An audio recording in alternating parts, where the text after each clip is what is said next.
চন্দ্ররাতের মা, জয়ন্ত কুমার্য। সূচনা পর্ব। আমার পেটের বেবিটা মনে হয় আর বেঁচে নেই। তীব্র মাঝরাতে শরীর ঝাঁকিয়ে ডেকে তুলে আমার স্ত্রী নন্দিতা কথাটি বলল। আমার ঘুমোঘুম চোখে ওর দিকে তাকিয়ে অনেকটা রেগে গিয়েই বললাম, এসব কি কথা বলছো নন্দিতা? আমি সত্যিই বলছি, বেবিটা নড়াচড়া করছে না গতকাল থেকে। এবার আমি একটু অবাক হলাম।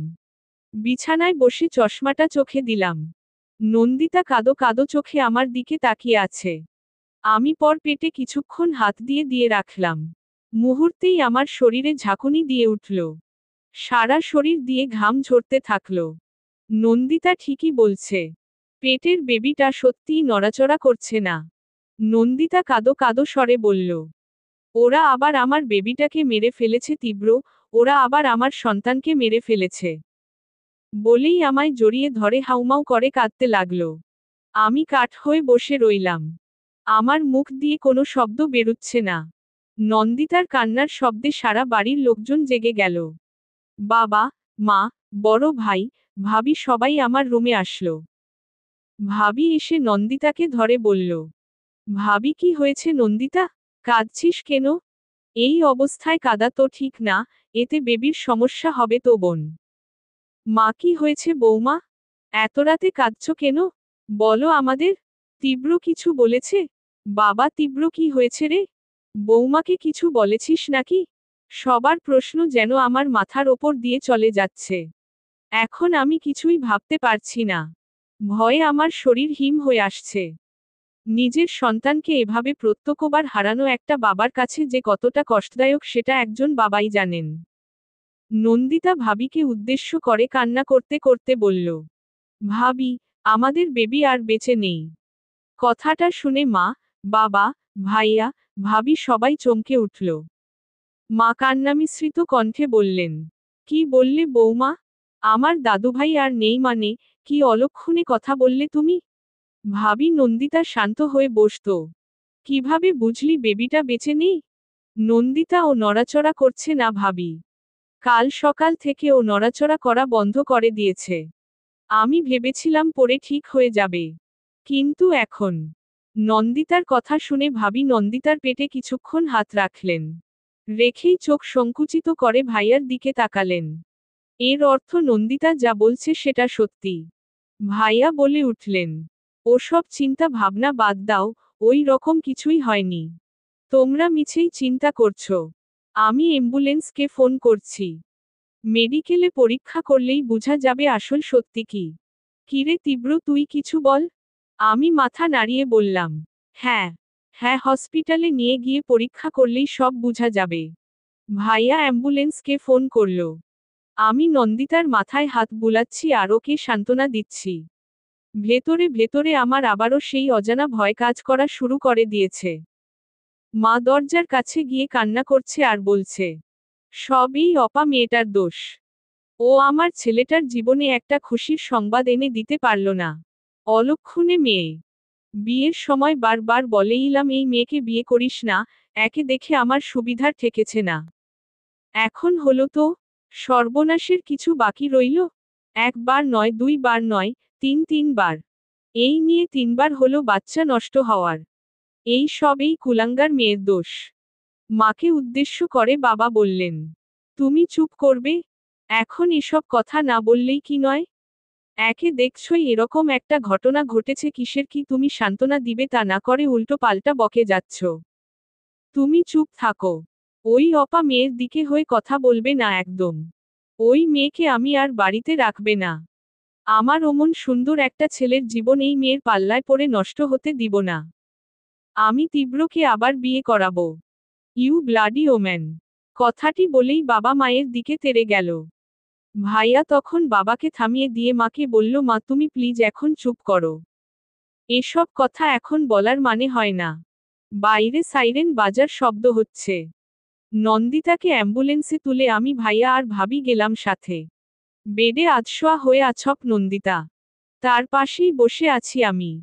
ও অনবরত কেঁদেই চলেছে। আমি ওর হাত শক্ত করে ধরে বসে আছি।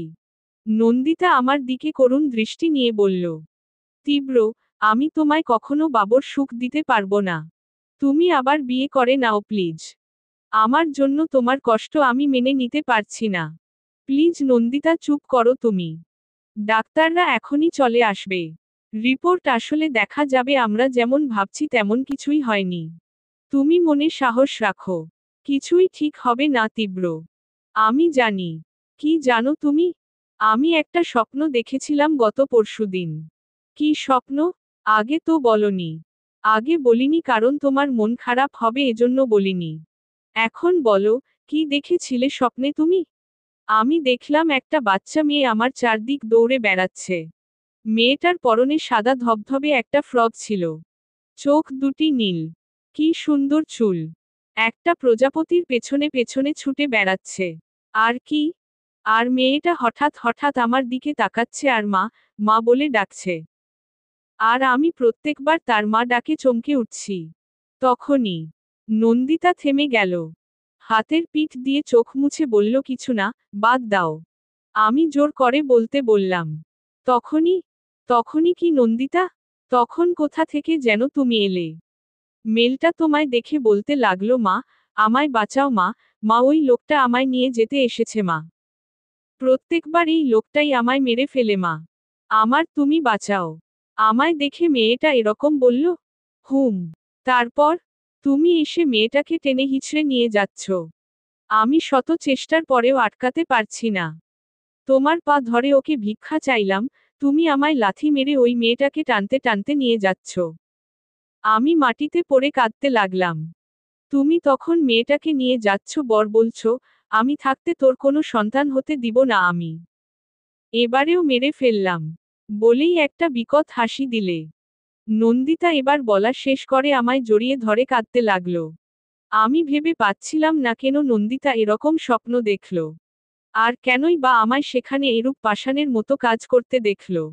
আমি কি না প্রত্যেকবার নিজের সন্তানকে মেরে ফেলি? ভাবনার অবসান ঘটিয়ে ডাক্তার আসলো।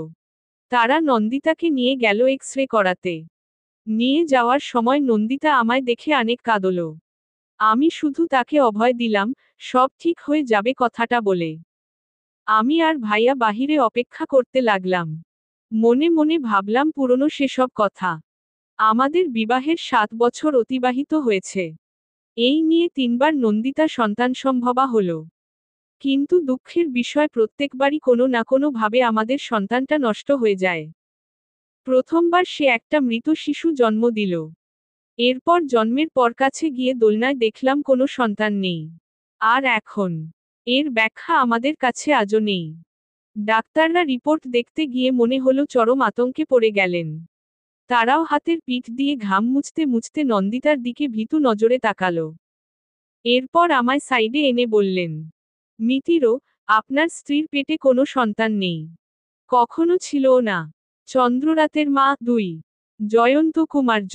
মিতিরো, আপনার স্ত্রীর পেটে কোনো সন্তান নেই। কখনো ছিলও না। তীব্র অনেকটা চমকে উঠল। এটা কিভাবে সম্ভব? নন্দিতা তো 7 মাসের অন্তঃসত্ত্বা। ওরা সবাই এতদিন এটাই জানত যে নন্দিতার গর্ভে তিরোর সন্তান বেড়ে উঠছে।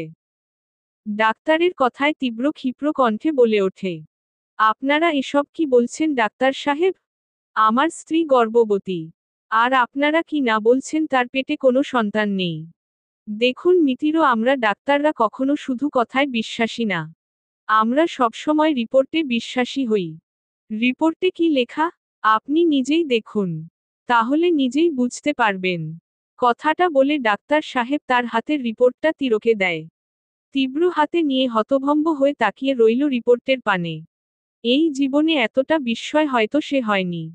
কপালে বিন্দু বিন্দু ঘাম জমতে লাগল। চোখের চশমাটা হাতে নিয়ে পাঞ্জাবির পকেটের কাছে হালকা স্লাইড করে পরিষ্কার করে আবারও চোখে দিয়ে রিপোর্টের দিকে তাকালো। না, রিপোর্ট সে প্রথমে যেটা দেখেছিল সেটাই আছে। রিপোর্টে স্পষ্ট লেখা, প্রেগন্যান্সি কোয়ালিটি নেগেটিভ। তীব্র কপালের ঘাম মুছতে মুছতে মনে মনে ভাবছে, তাহলে এতদিন ধরে নন্দিতার গর্ভে কি বেড়ে উঠছে? ওর গর্ভে কি আমার সন্তান বেড়ে উঠছে না? সেখানকার একটা চেয়ারে ধপ করে বসে পড়ে সে। হঠাৎ ফোনে রিং বেজে উঠল। ফোন ধরতেই ওপাশ থেকে আওয়াজ আসলো। তীব্র। হ্যাঁ বাবা বলো। বৌমার কি অবস্থা? আমাদের তো জানালেও না, আমরা কতটা চিন্তায় আছি। বাবা, একটা বিরাট সর্বনাশা কাণ্ড ঘটে গেছে। কি হয়েছে? তোমার গলা এমন শোনাচ্ছে কেন তীব্র? বৌমা ঠিক আছে তো? কি হলো, চুপ করে আছো কেন? বাবা, এতদিন আমরা যা ভেবেছিলাম তা সম্পূর্ণ মিথ্যে ছিল। কি? কোনটা মিথ্যে ছিল? নন্দিতার গর্ভে কোনো সন্তান নেই বাবা। ডাক্তাররা আল্ট্রাসোনোগ্রাফি করে দেখেছে ওর পেটে কোনো বাচ্চা নেই। কথাটা শোনা মাত্র শেখর চৌধুরী থম মেরে কানে ফোন উড়ে দাঁড়িয়ে রইল। তার মুখ দিয়ে কোনো কথা বেরুচ্ছে না। তার হাত থেকে ফোনটা নিয়ে মিসেস রামিয়া চৌধুরী বললেন, তীব্র, কি হয়েছে রে? কি বললি তোর বাবাকে? উনি এভাবে ভয় পেয়ে গেলেন কেন? সেটা বাবার কাছেই শুনে নিও মা। এখন রাখি। টুট টুট শব্দে ফোনটা কেটে দিয়ে মাথায় হাত রেখে বসে রইল তীব্র। রিপোর্টটা হাতে নিয়ে বসে থাকা ঠিক হবে না। ভাইয়া, ভাবিকে জানা দরকার ঘটনাটা। এক পা দু পা করে সে তার স্ত্রীকে যে রুমে রাখা হয়েছে সেখানে গেল। গিয়ে দেখল নন্দিতা একাই শুয়ে আছে। তার ভাবিকে দেখা যাচ্ছে না। তীব্র নন্দিতার কাছে গেল।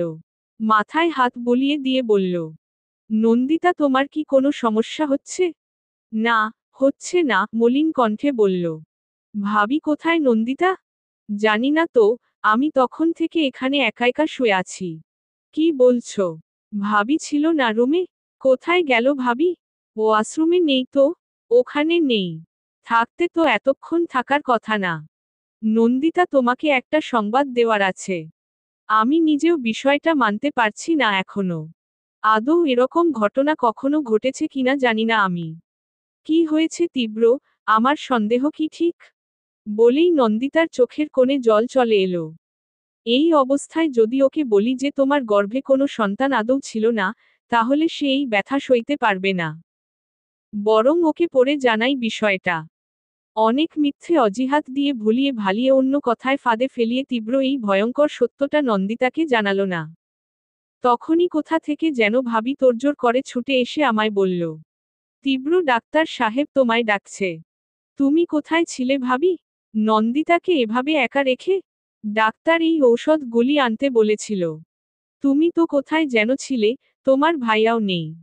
তাই বাধ্য হয়ে আমিই নিয়ে আসলাম। ও আচ্ছা, তুমি এখানে ওর সাথে থাকো। আমি শুনে আসি ডাক্তার কি বলে।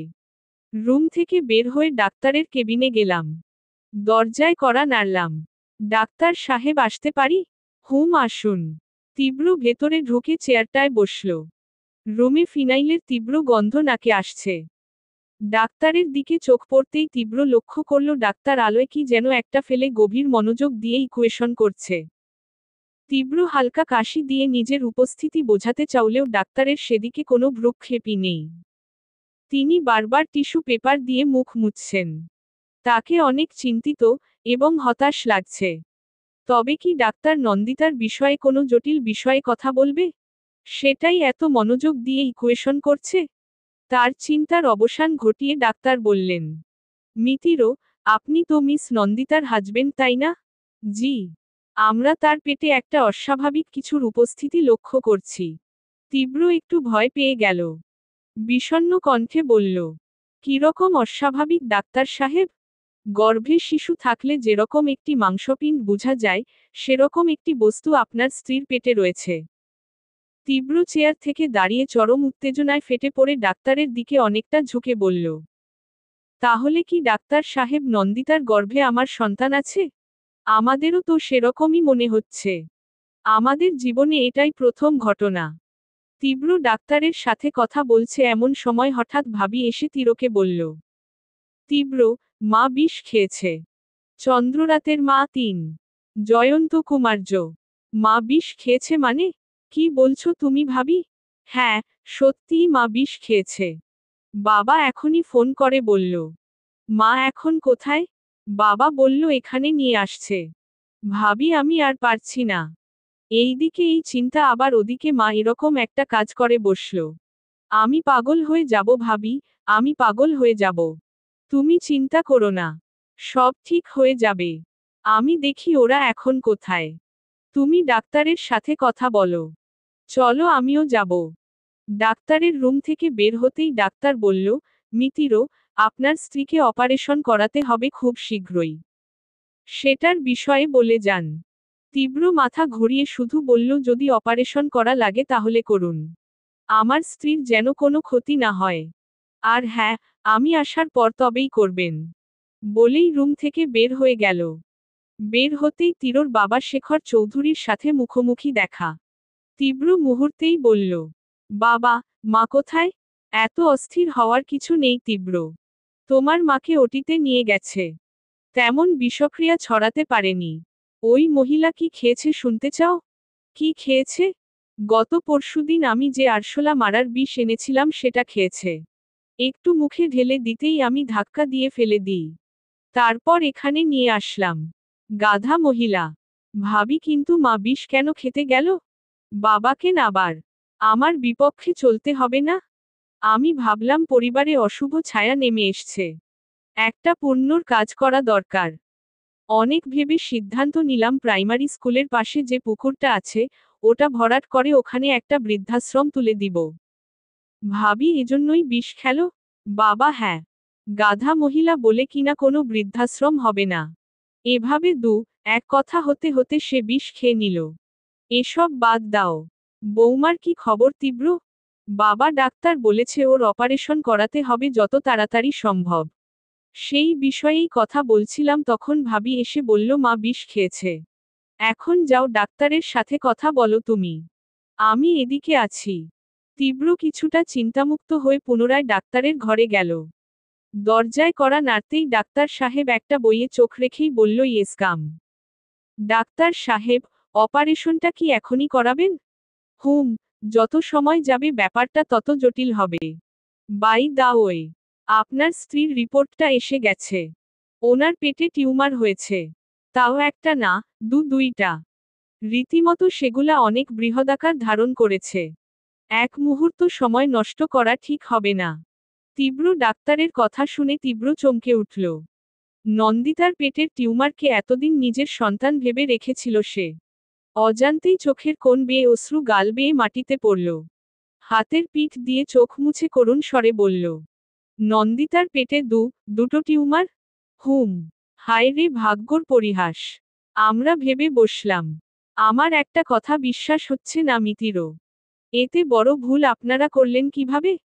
সন্তান গর্ভে ধারণের ব্যাপারটা আর টিউমার ধারণের ব্যাপারটা তো একই না। এই পার্থক্যটুকু কি মিস নন্দিতা বুঝতে পারেনি? আমি জানি না ডাক্তার সাহেব। সেসব বাদ দিন। হিউম্যান নিউরন অনেক পাওয়ারফুল একটা জিনিস বুঝলেন। আপনি যদি দৃঢ়ভাবে ভেবে বসে থাকেন যে আপনার ডান হাত অবশ হয়ে আছে, তাহলে দেখবেন আপনি সত্যিই হাত নাড়াতে পারছেন না। আমার মতে মিস নন্দিতার ক্ষেত্রেও একই ঘটনা ঘটেছে। মানসিকভাবে তিনি দুর্বলচিত্তের। চা খাবেন? না, চা খাবো না। আপনারা তাহলে অপারেশনের ব্যবস্থা করুন। হুম। ডাক্তার, আমার স্ত্রীর কি কোনো সমস্যা হবে? সে সুস্থ হবে তো? হ্যাঁ, আমরা আশাবাদী। বাকিটা সৃষ্টিকর্তার ইচ্ছে। আমি তাহলে আসি। হ্যাঁ, আসুন। আর কাউন্টারে 50,000 টাকা জমা করুন। আমরা ব্যবস্থা করছি। জি আচ্ছা। বলেই রুম থেকে বের হয়ে আসলো তীব্র। নন্দিতার কাছে যেতেই দেখল সেখানে বাবা, ভাইয়া, ভাবি সবাই। ওদের দেখে নিজের মনে কিছুটা স্বস্তির আভাস ফুটে উঠল। মৃদু স্বরে সবার উদ্দেশ্য বলল, বাবা, ভাইয়া, ভাবি, তোমরা একটু বাইরে যাবে প্লিজ? আমার কিছু কথা ছিল। ভাবি, হ্যাঁ বলো বলো। আমরা বাইরেই আছি।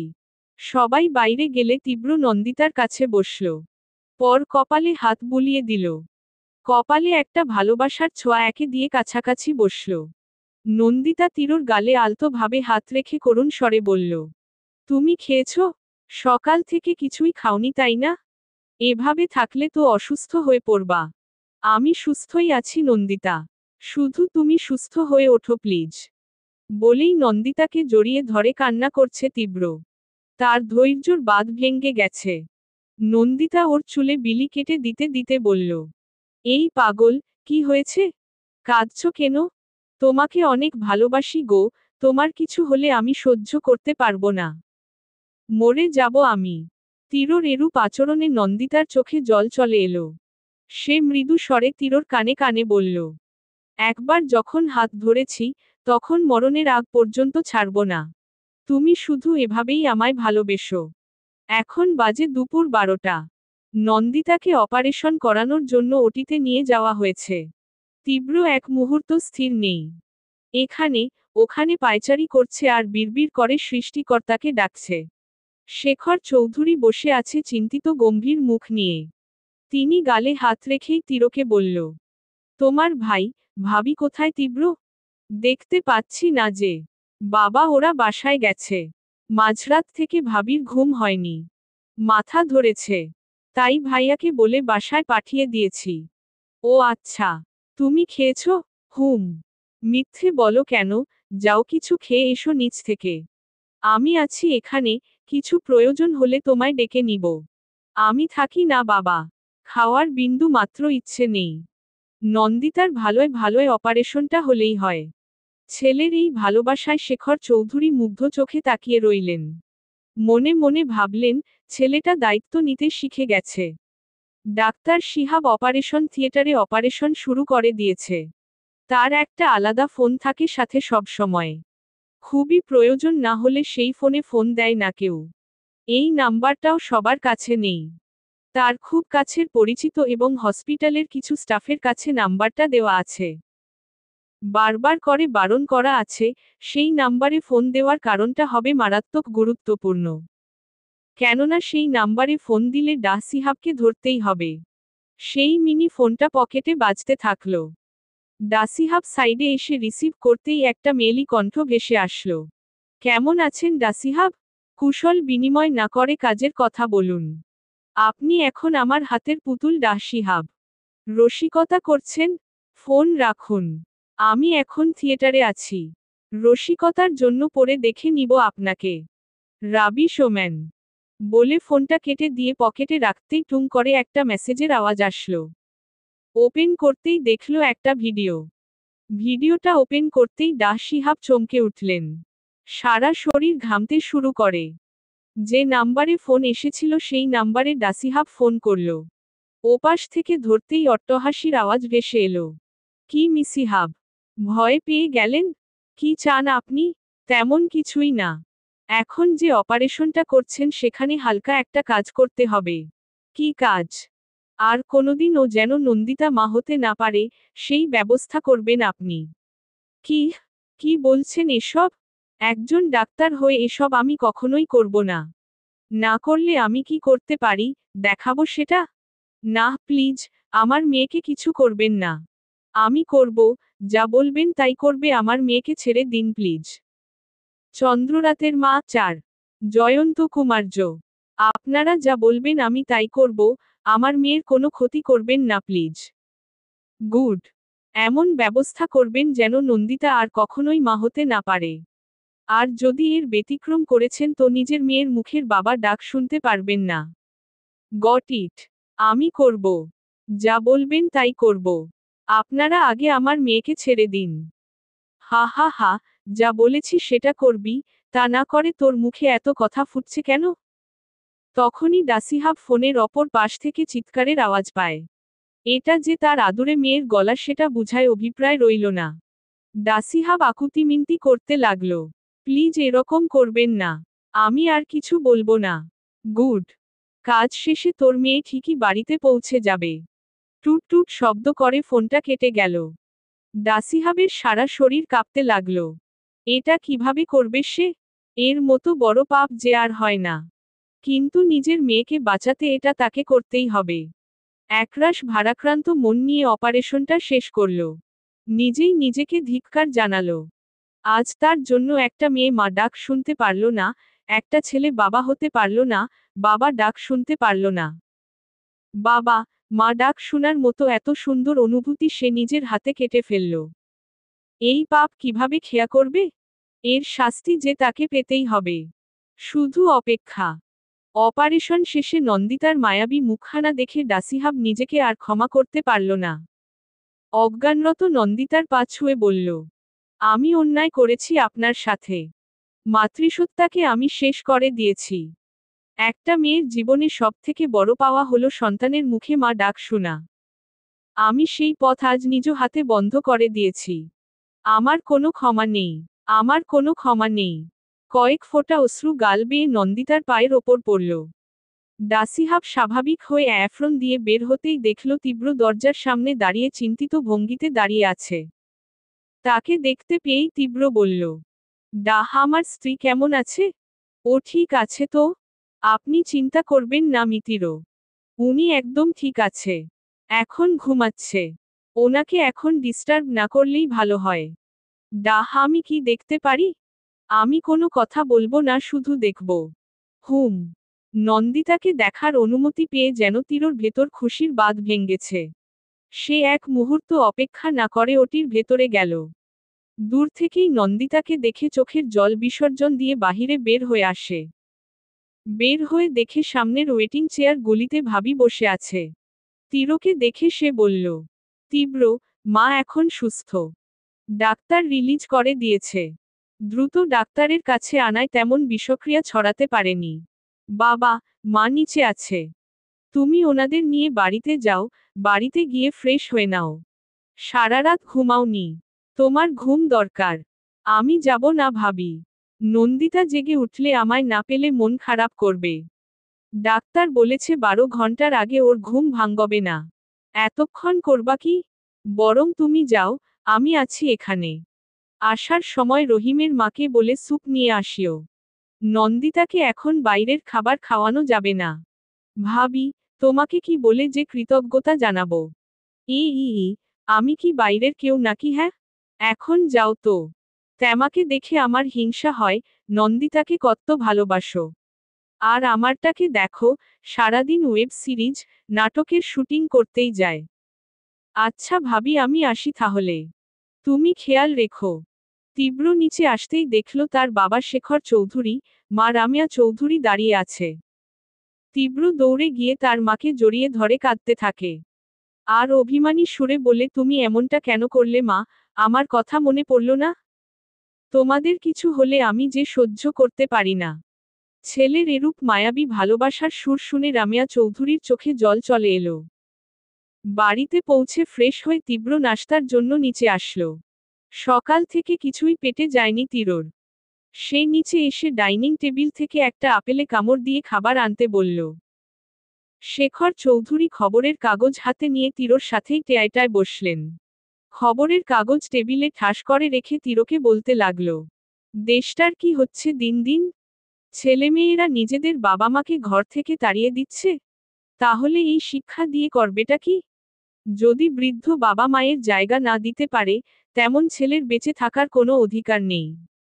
পাষাণ হয়ে গেছে সবাই। বাবা, তুমি এসব নিয়ে ভেবে কিছু করতে পারবে? শুধু শুধু মাথা গরম করছো। করব, আমাকে কিছু একটা করতেই হবে। কি করবে শুনি? শোন তীব্র, আমাদের পুকুরটা ভরাট করে সেখানে বৃদ্ধাশ্রম করে দিতে কেমন হয়?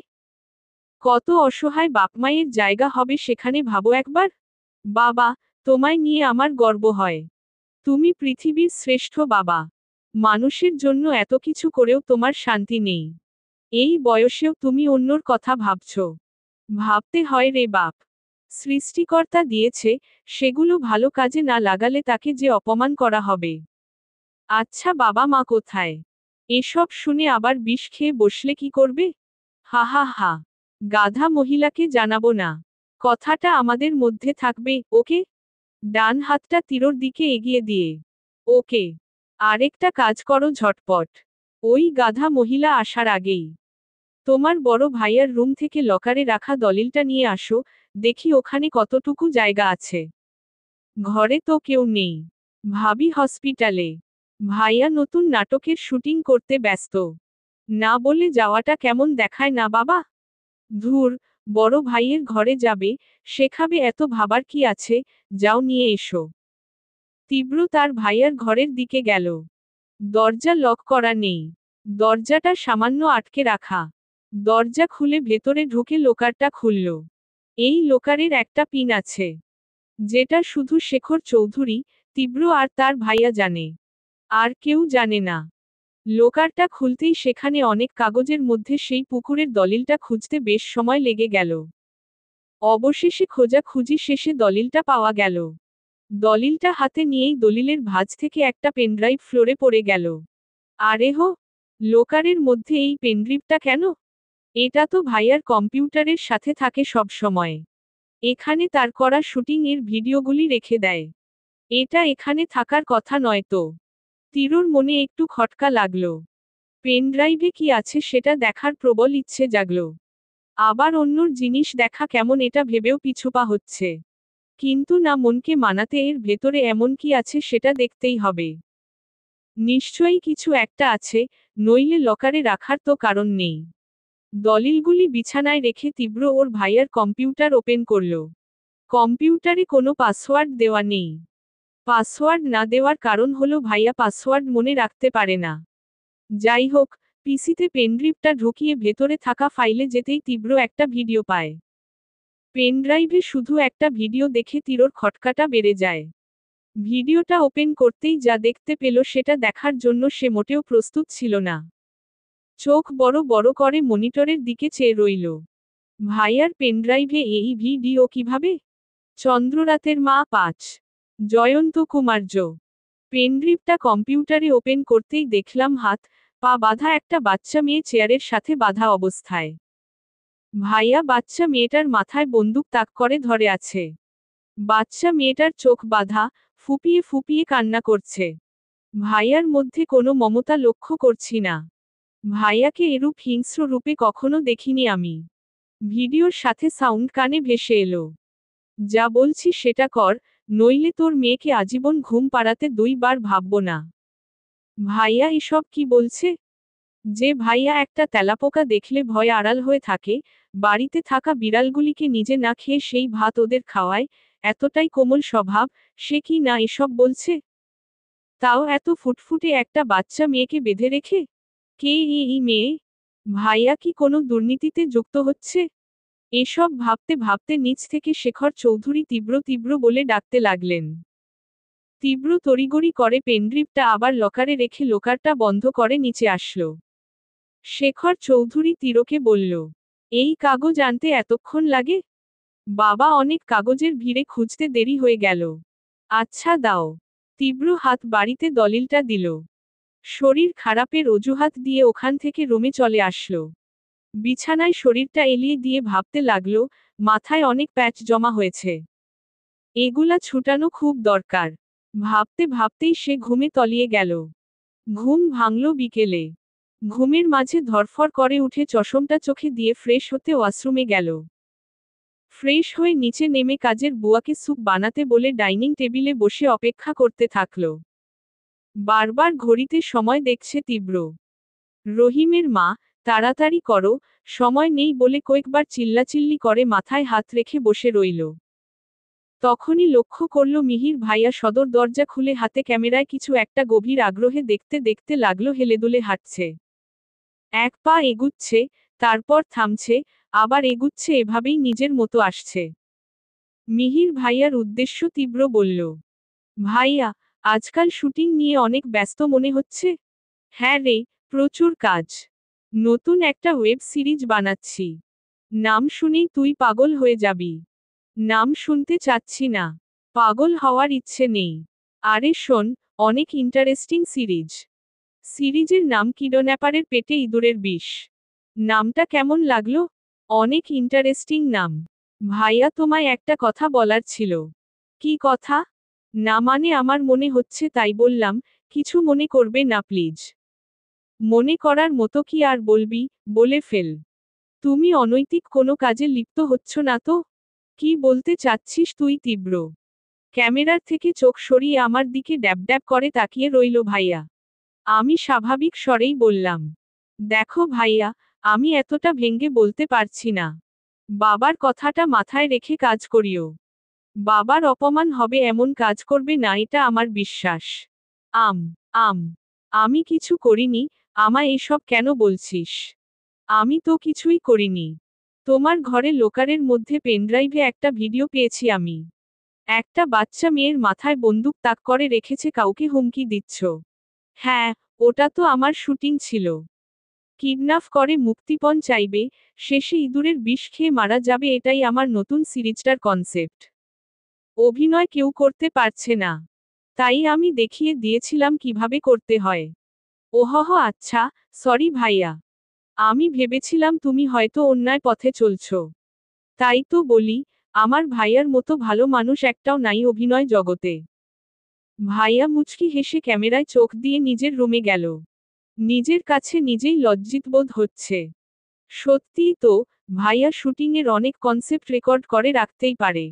সেটা দেখে ভাইয়াকে সন্দেহ করা ঠিক হয়নি। এসব ভাবতে ভাবতে কাজের বুয়া স্যুপটা টিফিন বাক্সে করে দিল। বক্সটা হাতে নিয়ে হসপিটালের উদ্দেশ্য রওনা হব, তখনই মা সিঁড়ি দিয়ে নামতে নামতে এসে বললেন, তীব্র। হ্যাঁ মা, তোমার শরীরের অবস্থা কেমন? নিচে আসতে গেলে কেন? আমার আর শরীর। কই যাচ্ছিস? হসপিটালে যাচ্ছি মা। ওই অপা মেয়েকে দেখতে? মা কি সব বলছো তুমি? নয় তো কি? অপা না হলে 3-3 বার গর্ভপাত হয়? এসব এখন থাক মা, আমি আসি। দাঁড়া, আমার একটা কথা আছে। হুম বলো। আমার, তোর বাবার তো বয়স হয়েছে, আমাদের তো ইচ্ছে করে নাতি নাতনির মুখ দেখতে, তাদের সাথে খেলা করতে, তাদের আদর করতে, বল মন চায় না? হ্যাঁ, তোর বড় ভাইয়া, তারও কোনো সন্তান নাই। এখন শেষ ভরসা তুই। এসব নিয়ে পরে কথা বলি মা, এখন না রে, বলতে দে আমায়। জানিস তোর বাবা রাতে ঘুমায় না এসব ভেবে। সারাক্ষণ ছটফট করে। পারে না বলতে, পারে না সইতে। বুড়ো বাপ, মার দিকে তাকিয়ে তোর কিছু একটা করা দরকার আছে কিনা? কি করতে বলছো তোমরা বলো? তুই আরেকটা বিয়ে কর বাবা। আমি জানি তুই নন্দিতাকে অনেক ভালোবাসিস, কিন্তু একটা সন্তান তো প্রয়োজন, তাই না? আমাদের ইচ্ছের কথা বাদ দে। তোর নিজেরও তো ইচ্ছে করে বাবা ডাক শুনতে। আমাদের কথাটা একটু শোন বাবা, আরেকটা বিয়ে করে নে। তিরোর কাছে এই বিষয়ে কোনো উত্তর নেই। সে মাথা নিচু করে চোখের কোণে অশ্রু নিয়ে প্রস্থান করল। এরূপ প্রশ্ন উঠলেই সে নীরব থাকে।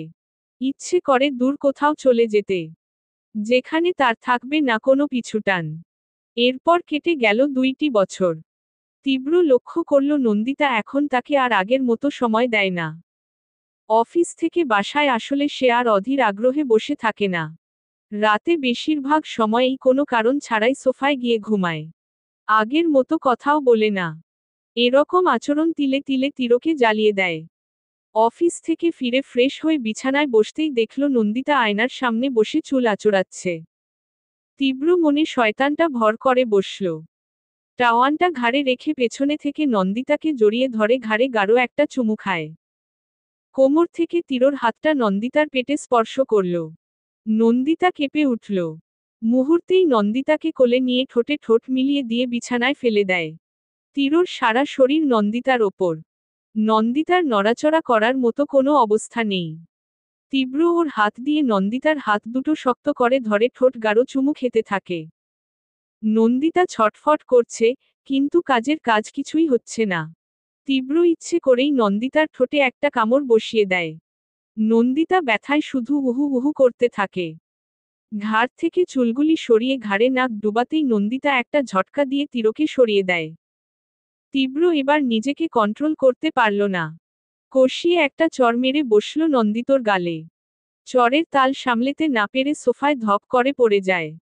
তীব্র ওর কাছে গিয়ে গালে চাপ দিয়ে বলল, কি সমস্যা কি তোমার? এভাবে এড়িয়ে চলো কেন আমায়? যখনই আদর করতে চাই তখনই এভাবে সরিয়ে দিচ্ছ কেন?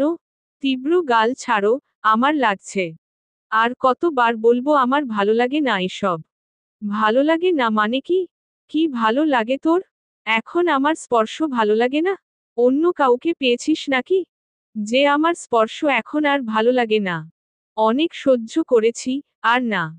বলেই তীব্র নন্দিতাকে সোফায় ধাক্কা দিয়ে হনহন করে ঘর থেকে বেরিয়ে গেল।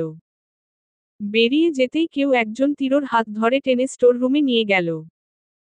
তীব্র কিছু বোঝার আগেই নিয়ে গিয়ে দেয়ালের সাথে তিরকে চেপে ধরেই তিরোর ঠোঁটের সাথে নিজের ঠোঁট মিলিয়ে দেয়। সে নিজের হাত দিয়ে তিরোর হাত শক্ত করে ধরে তার তলপেটে স্পর্শ করাই। তিরোর শরীরে শিহরণ জেগে উঠল। চন্দ্ররাতের মা 6। জয়ন্ত কুমার্য। তীব্র নন্দিতাকে সোফায় ধাক্কা দিয়ে হনহন করে ঘর থেকে বেরিয়ে গেল। বেরিয়ে যেতেই কেউ একজন তীব্রর হাত ধরে টেনে স্টোর রুমে নিয়ে গেল। তীব্র কিছু বোঝার আগেই নিয়ে গিয়ে দেয়ালের সাথে তীরকে চেপে ধরেই তীরর ঠোঁটের সাথে নিজের ঠোঁট মিলিয়ে দেয়। সে নিজের হাত দিয়ে তীরর হাত শক্ত করে ধরে তার তলপেটে স্পর্শ করাই। তীরর শরীরে শিহরণ জেগে উঠল। অন্ধকার ঘরে জানালা দিয়ে চাঁদের আলো প্রবেশ করছে। তীব্র মেয়েটিকে ধাক্কা দিয়ে সরিয়ে দেয়। চাঁদের আলোয় আবছা আবছা তার মুখ দৃশ্যমান হতেই তীব্র হতভম্ব হয়ে যায়। মেয়েটি আর কেউ নয়, তার নিজের ভাবি। তীব্র রেগেমেগে বলে, এটা কিরকম অসভ্যতামি ভাবি? তীব্র, আমি নিরুপায় হয়ে এটা করতে বাধ্য হচ্ছি। বাধ্য মানে, কি বলতে চাচ্ছ? কি করব বলো? তোমার ভাইয়ার আমার জন্য সময় কোথায়? সে তো সারাদিন পড়ে থাকে শুটিং নিয়ে। আমার নিজেরও তো চাহিদা আছে, তাই না? ভাবি চুপ করো, এয়া বলার মানে কি? তুমি কিন্তু ভুলে গেছো আমি তোমার দেবর। দেবরের আগে, আমি তোমার প্রেমিকা, কি ছিলাম না প্রেমিকা? ভাবির মুখে এরূপ কথা শুনে তীব্র চুপ করে রইল। ভাবি বলতে লাগল, মনে পড়ে সেই দিনগুলির কথা? যখন আমরা হাতে হাত রেখে রিকশায় ঘুরেছি, রাস্তায় রাস্তায় হেঁটেছি, তুমি আদর করে চুলে বেলি ফুলের মালা দিয়ে দিতে? এসব কথা এখন কেন তুলছ? তুলছি কারণ তোমার জন্য আমি আজ ভালো নেই, আমার জীবনটা শেষ করে দিয়েছ তুমি। আমি কি করেছি? কি করেছ? হা হা হা, ভুলে গেছো সব তাই না? বউ বানাবে বলেছিলে, সেখানে। ভাবি চুপ করো প্লিজ। এখন এগুলো বলে কি বুঝাতে চাইছ? তীব্র, আমার আবদার তুমি আমাকে একটা সন্তানের সুখ দেবে। কথাটা শুনে তীরর সারা শরীর হিড়হিড় করতে লাগল। মনে হতে লাগলো কষে কয়েকটা চড় মারতে। তীব্র কখনো তাকে খারাপ নজরে দেখেনি। হ্যাঁ, হতে পারে একসময় সে তার প্রেমিকা ছিল, কথার ছলে হাতটুকু ধরতে ইতস্ততবোধ হতো তীরর। সে নন্দিতাকে ছাড়া আর কাউকে নিয়ে কখনো এসব স্বপ্নেও ভাবতে পারে না। আমার ইচ্ছে করছে তোমার গালে ঠাস ঠাস করে কষে চড় মারতে, শুধু বড় ভাবি হও এজন্য কিছু বলতে পারছি না। তুমি যাই করো, প্লিজ আমার অবস্থাটা একবার ভেবে দেখো। তোমার যেমন বাবা না হতে পারার কষ্ট হয়, তেমনি তো আমারও ইচ্ছে করে মা হতে, মা ডাক শুনতে। আমি কথা দিচ্ছি এসব আমাদের নিজেদের মধ্যেই থাকবে। কেউ কিচ্ছু জানবে না। তীব্র এবার আর নিজেকে কন্ট্রোল করতে পারল না। ঠাস করে একটা চড় মেরে স্টোর রুম থেকে বের হয়ে আসলো। বের হয়ে সামনে নন্দিতাকে দেখতে পেয়ে তীব্র চরমভাবে একটা ধাক্কা খেল। মনে হচ্ছে সব ফাঁকা হয়ে যাচ্ছে। তীব্র তলিয়ে যাচ্ছে তলন সমুদ্রে। নন্দিতা চোখের কোণে অশ্রু নিয়ে চোখ লাল করে কাঠ দাঁড়িয়ে আছে। তীব্র আমতা আমতা করতে বলল, নন, নন, নন্দিতা, তু, তুমি এখানে এসে তো অন্যায় করে ফেলছি বোধ হয়। তাই না মিতিরও? নন্দিতা তেমন কিছুই নয়, যেমনটা তুমি ভাবছ। আমার ভাবার কিছু বাকি নেই। বিশ্বাস করেছিলাম তোমায়, সেটার এই মূল্য? বাহ! নন্দিতা আমার কথা শুনো। নন্দিতার কাছে এগিয়ে যেতে যেতে, আমার কাছে আসবে না, একদম আসবে না। চরিত্রহীন পুরুষ। লজ্জা করল না এসব করতে? তাও বড় ভাবির সাথে? ওহহ সরি, উনি তো তোমার ভাবি না, পুরনো প্রেমিক। প্রেম জেগেছে মনে, তা যাও না, যা করছিল তা করো না। আমার কথা একটু স্টপ। আইসে স্টপ। ভুল ভেবেছিলাম আমি, ভেবেছিলাম কেউ আমার পাশে থাকুক না থাকুক তুমি থাকবে, কিন্তু এই সময়টাও যে দেখতে হবে, আমি আর থাকবো না, মুহূর্ত থাকবো না বাড়িতে। নন্দিতা আমায় একটা সুযোগ দাও বলার। কথাটা বলতেই ভাবি মিহি সুরে কান্না করতে করতে ঘর থেকে বের হলো। তীব্র তাকালে যা দেখতে পায় সেটা সে কখনো ভাবতে পারেনি। ভাবির শরীরে শাড়িটা নেই, পরনে ব্লাউজ আর পেডিকোট। ব্লাউজটাও বুকের অংশে ছেঁড়া। চোখের কাজল লেপ্টে সারা গাল হয়ে আছে। তীব্র এমন অবস্থা দেখে নিজের চোখ ভাবির ওপর থেকে সরিয়ে নিল। নন্দিতা রেগেমেগে নিজের রুমে চলে গেল। তীরর বলার মতো কিছুই রইল না। ভাবিকে শুধু বলল, কাজটা তুমি মোটেও ঠিক করনি, এর মাসুল তোমায় গুলতেই হবে। উত্তরে ভাবি বলল, সোজা আঙ্গুলে যখন ঘি উঠলই না তখন না হয় আঙুল বাঁকালাম, দেখা যাক শেষ পর্যন্ত কি হয়, আমার জীবন তো এমনিতেও নরক হয়ে গেছে। তুমি শান্তিতে থাকো কিভাবে সেটাও দেখব। তীব্র রুমে এসে দেখল নন্দিতা শুধু ফোনটা আর ছোট্ট একটা ব্যাগে নিয়ে রুম থেকে বের হচ্ছে। তীব্র আটকাতে গেলে নন্দিতা অগ্নিদৃষ্টি নিক্ষেপ করে তীরর ওপর, যে দৃষ্টিতে রয়েছে এক সাগর ঘৃণা, রাগ, অভিমানে ভর্তি। তীব্র কিছু বলতে পারল না। নিচে শেখর চৌধুরী খবরের কাগজ পড়ছে আর চা খাচ্ছে। নন্দিতার হাতে ব্যাগ নিয়ে নামতে দেখে তিনি বললেন, কোথাও যাচ্ছ বৌমা? জি বাবা, ব্যাগটা ফ্লোরে ধপাস করে রেখে দিয়ে সালাম করতে করতে বলল। আরে থাক থাক, সুখী হও। কিন্তু এত রাত্রে কোথায় যাচ্ছ? এ বাড়িতে আমার দিন শেষ বাবা। এই বাড়ির কাউকে তো কোনোদিন আপন করতে পারিনি। রাত জাগবেন না বাবা। আসি। বৌমা এসবের মানে কি? দাঁড়াও প্লিজ বাবা, আমায় আটকাবেন না। আমি আপনার কথা রাখতে পারবো না। শেখর চৌধুরী আর আটকালেন না।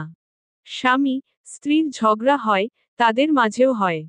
নন্দিতা রেগে বাবার বাড়িতে গেলে তীব্র নিয়ে আসে। বরাবর এমনটাই হয়। তাই শেখর চৌধুরী তেমন জোর করলেন না। সারা রাত তীব্র নেশায় কাটালো। একটার পর একটা সিগারেটের প্যাকেট শেষ করে। ঘরের মেঝেতে প্যাকেটগুলি ছড়িয়ে ছিটিয়ে আছে। নন্দিতার প্রতি তার ভালোবাসার কমতি ছিল না কখনো, তবুও নন্দিতা তার কথা না শুনেই এরকম করবে এটা তীব্র কখনো ভাবেনি। পরক্ষণে নিজেই নিজেকে প্রশ্ন করল, নন্দিতা তো ঠিকই করেছে। নিজের স্বামীকে এরূপ অবস্থায় দেখলে কোনো স্ত্রী ভালোভাবে নিবে না সেটা। কাল সকালে ওর রাগ ভাঙিয়ে নিয়ে আসবে, এসব ভাবতে ভাবতেই ফ্লোরেই ভোর রাতে ঘুমিয়ে গেছে। ঘুম ভাঙল চেঁচামেচিতে। বাইরে বের হয়ে দেখতে পেল সারা বাড়ি সাজানো হচ্ছে। মুহূর্তেই তীরর সারা শরীর ঝাঁকি দিয়ে উঠল। মনে পড়ে গেল কাল রাতের কথা। ভাবি কি আবার কোনো ফাঁদ পেতেছে তাকে বিপদে ফেলার জন্য? এসব ভাবতে ভাবতে নিচে নামল তীব্র। পেছনে ফিরতেই ভাবি তীরকে পাশ কাটিয়ে যাওয়ার সময় চোখ টিপে মুচকি হাসল। তীব্র শক্ত করে তার হাত ধরে সাইডে নিয়ে গিয়ে বলল, কি হচ্ছে বাড়িতে? সাজানো হচ্ছে কেন? তুমি কোনো ঝামেলা করলে কিন্তু? আরে হো কুল কুল। আমি কি করতে পারি সেটা তো এখনো দেখাইনি তোমায়, এখন দেখাবো। রেডি থাকো।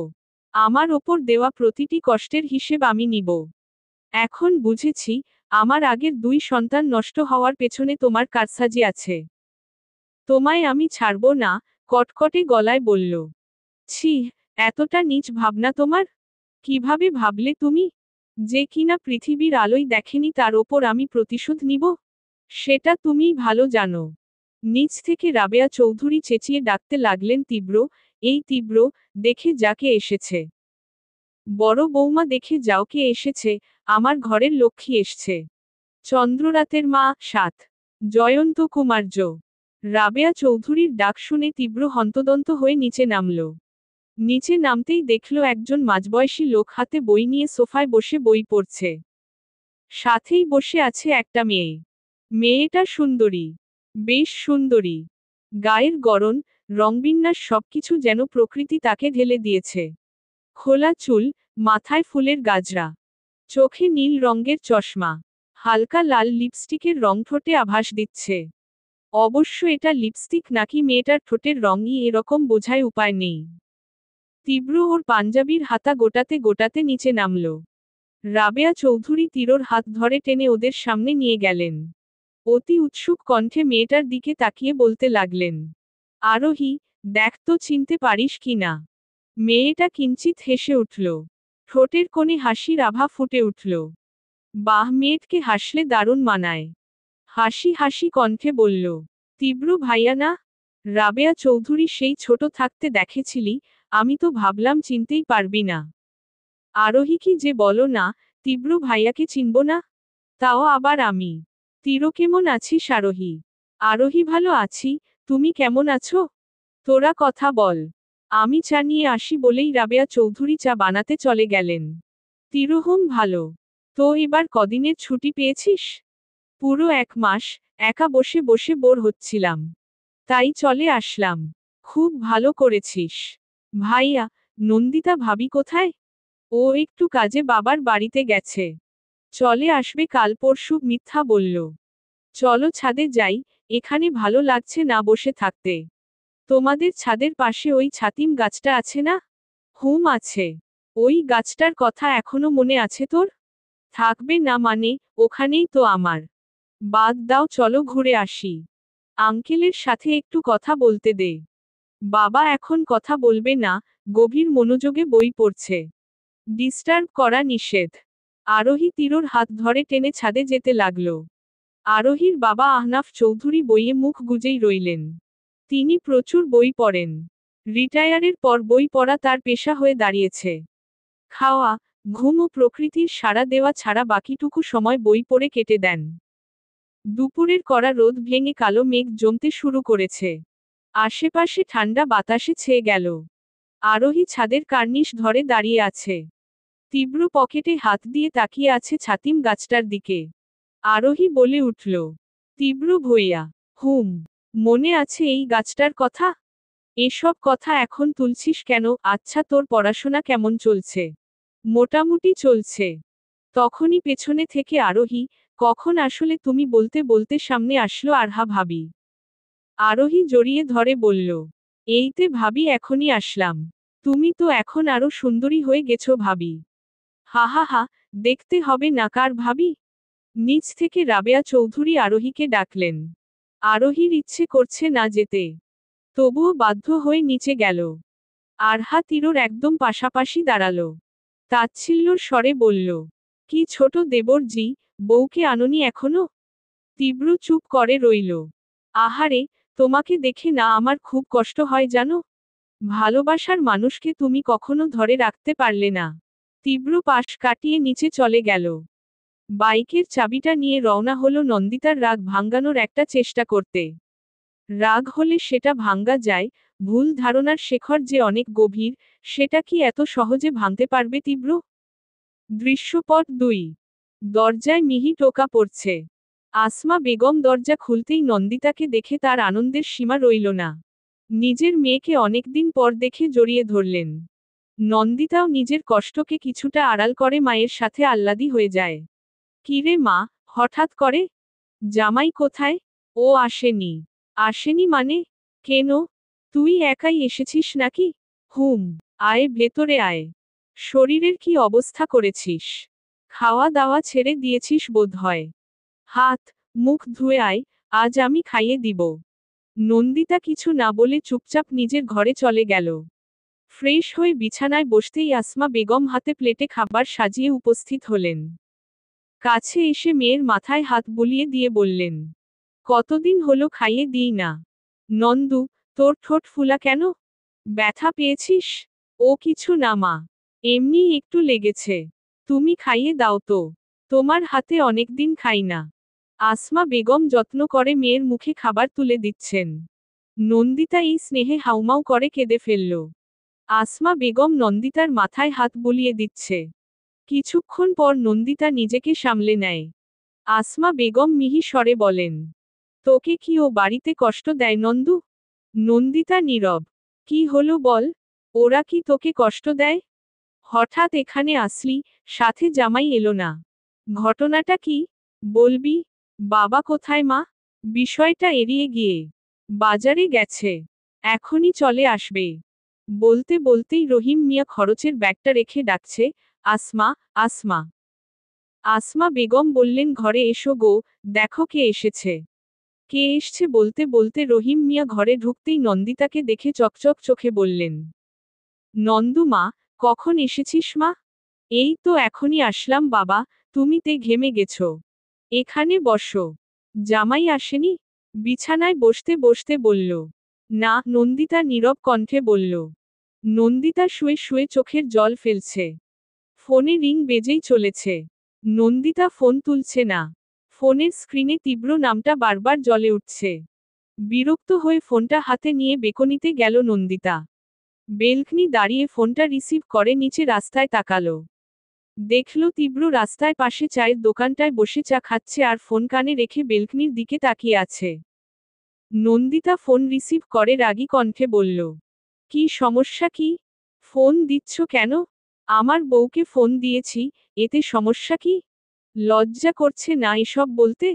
নন্দিতা, তুমি যা ভাবছ তেমন কিছুই না। আমায় বলতে দিলে তবেই তো বলবো, তাই না? আমার শোনার কিছু নেই। কখনো ফোন করবা না আর, নেভার এভার। এই ফোন কাটবা না বলে দিলাম, নইলে কিন্তু। নইলে কি? নইলে আমি কি করব তা তো জানোই, এখান থেকে সোজা একটা গাড়ির সামনে দাঁড়িয়ে যাব। এসব বলে আর আমায় প্রভাবিত করতে পারবে না। সব অধিকার শেষ হওয়ার দিন এসে গেছে তীব্র। সব কিছু থেকে আপনাকে মুক্তি দিব আমি। বলেই ফোনটা কেটে দিল নন্দিতা। কেটে দিয়ে ঘরে আসলো। যতবার নন্দিতা রাগ করে বাবার বাড়িতে এসেছে ততবারই তীব্র এসে তার রাগ ভাঙিয়ে নিয়ে গেছে। কিন্তু এবারেরটা যে রাগ না, এটা সন্দেহ। সন্দেহ সহজে যায় না। থেকে যায়, একটু একটু করে ভাবায়, কষ্ট দেয়, শেষ করে মনের সকল অনুভূতি। একটু পর কিছু লোকের চেঁচামেচি অস্ফুট শব্দ তার কানে এলো। মনে মনে ভাবল, তীব্র আবার কোনো পাগলামি করল না তো? বিছানা থেকে ধরপড় করে উঠে ব্যালকনিতে দাঁড়াতেই দেখল নিচে কিছু মানুষ গোল হয়ে দাঁড়িয়ে আছে। রাস্তার পাশ দিয়ে লাল তরল বেয়ে যাচ্ছে। রক্ত নয় তো? তীব্রর কিছু হয়ে গেল না তো? মুহূর্তেই বুকটা ধক করে উঠল। চারিদিকে শূন্যতা অনুভব করল। দৌড়ে নিচে নামল। যে দোকানটায় তীব্র বসে চা খাচ্ছিল সেখানে যেতেই, সেখানে থাকা লোকগুলি এক এক করে সরে দাঁড়ালো। নন্দিতা কাছে যেতেই দেখল তীব্র মাটিতে লুটিয়ে পড়ে আছে। মাথার পাশ দিয়ে রক্তের স্রোত বইছে।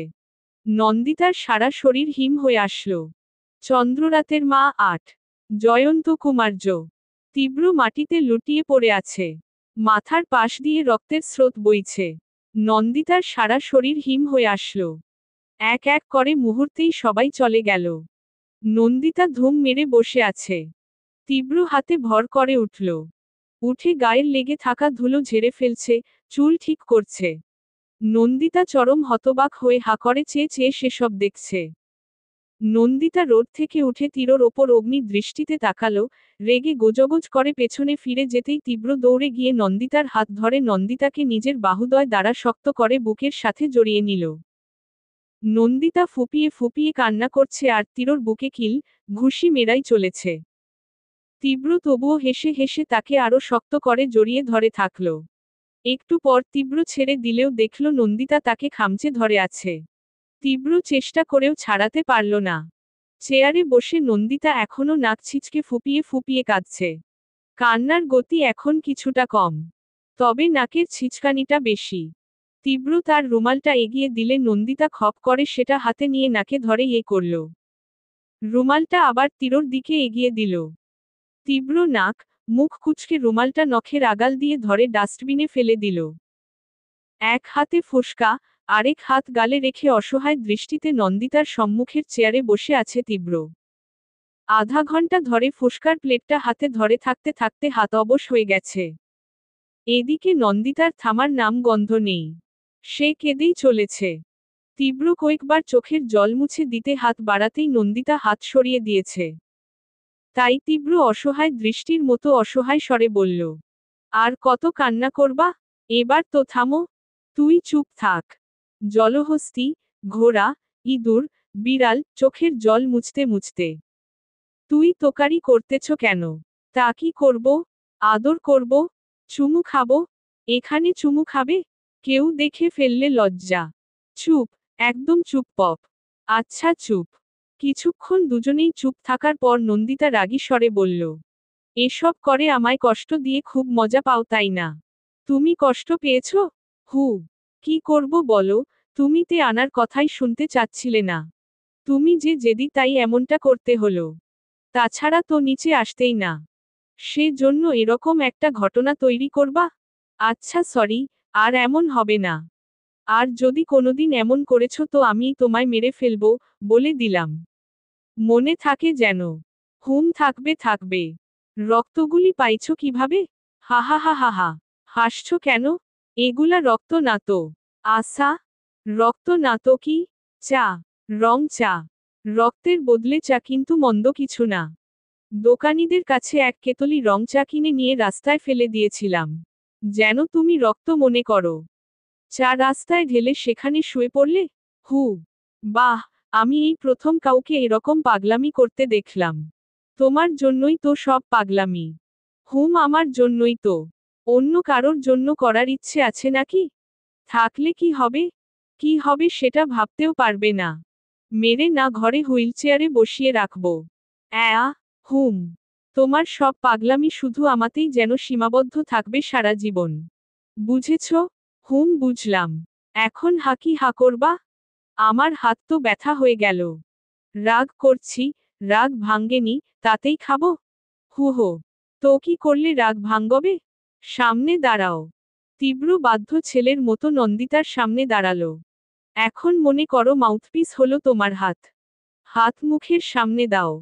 কি বলছো, এসব করব এখন? যা বলছি করো। আচ্ছা।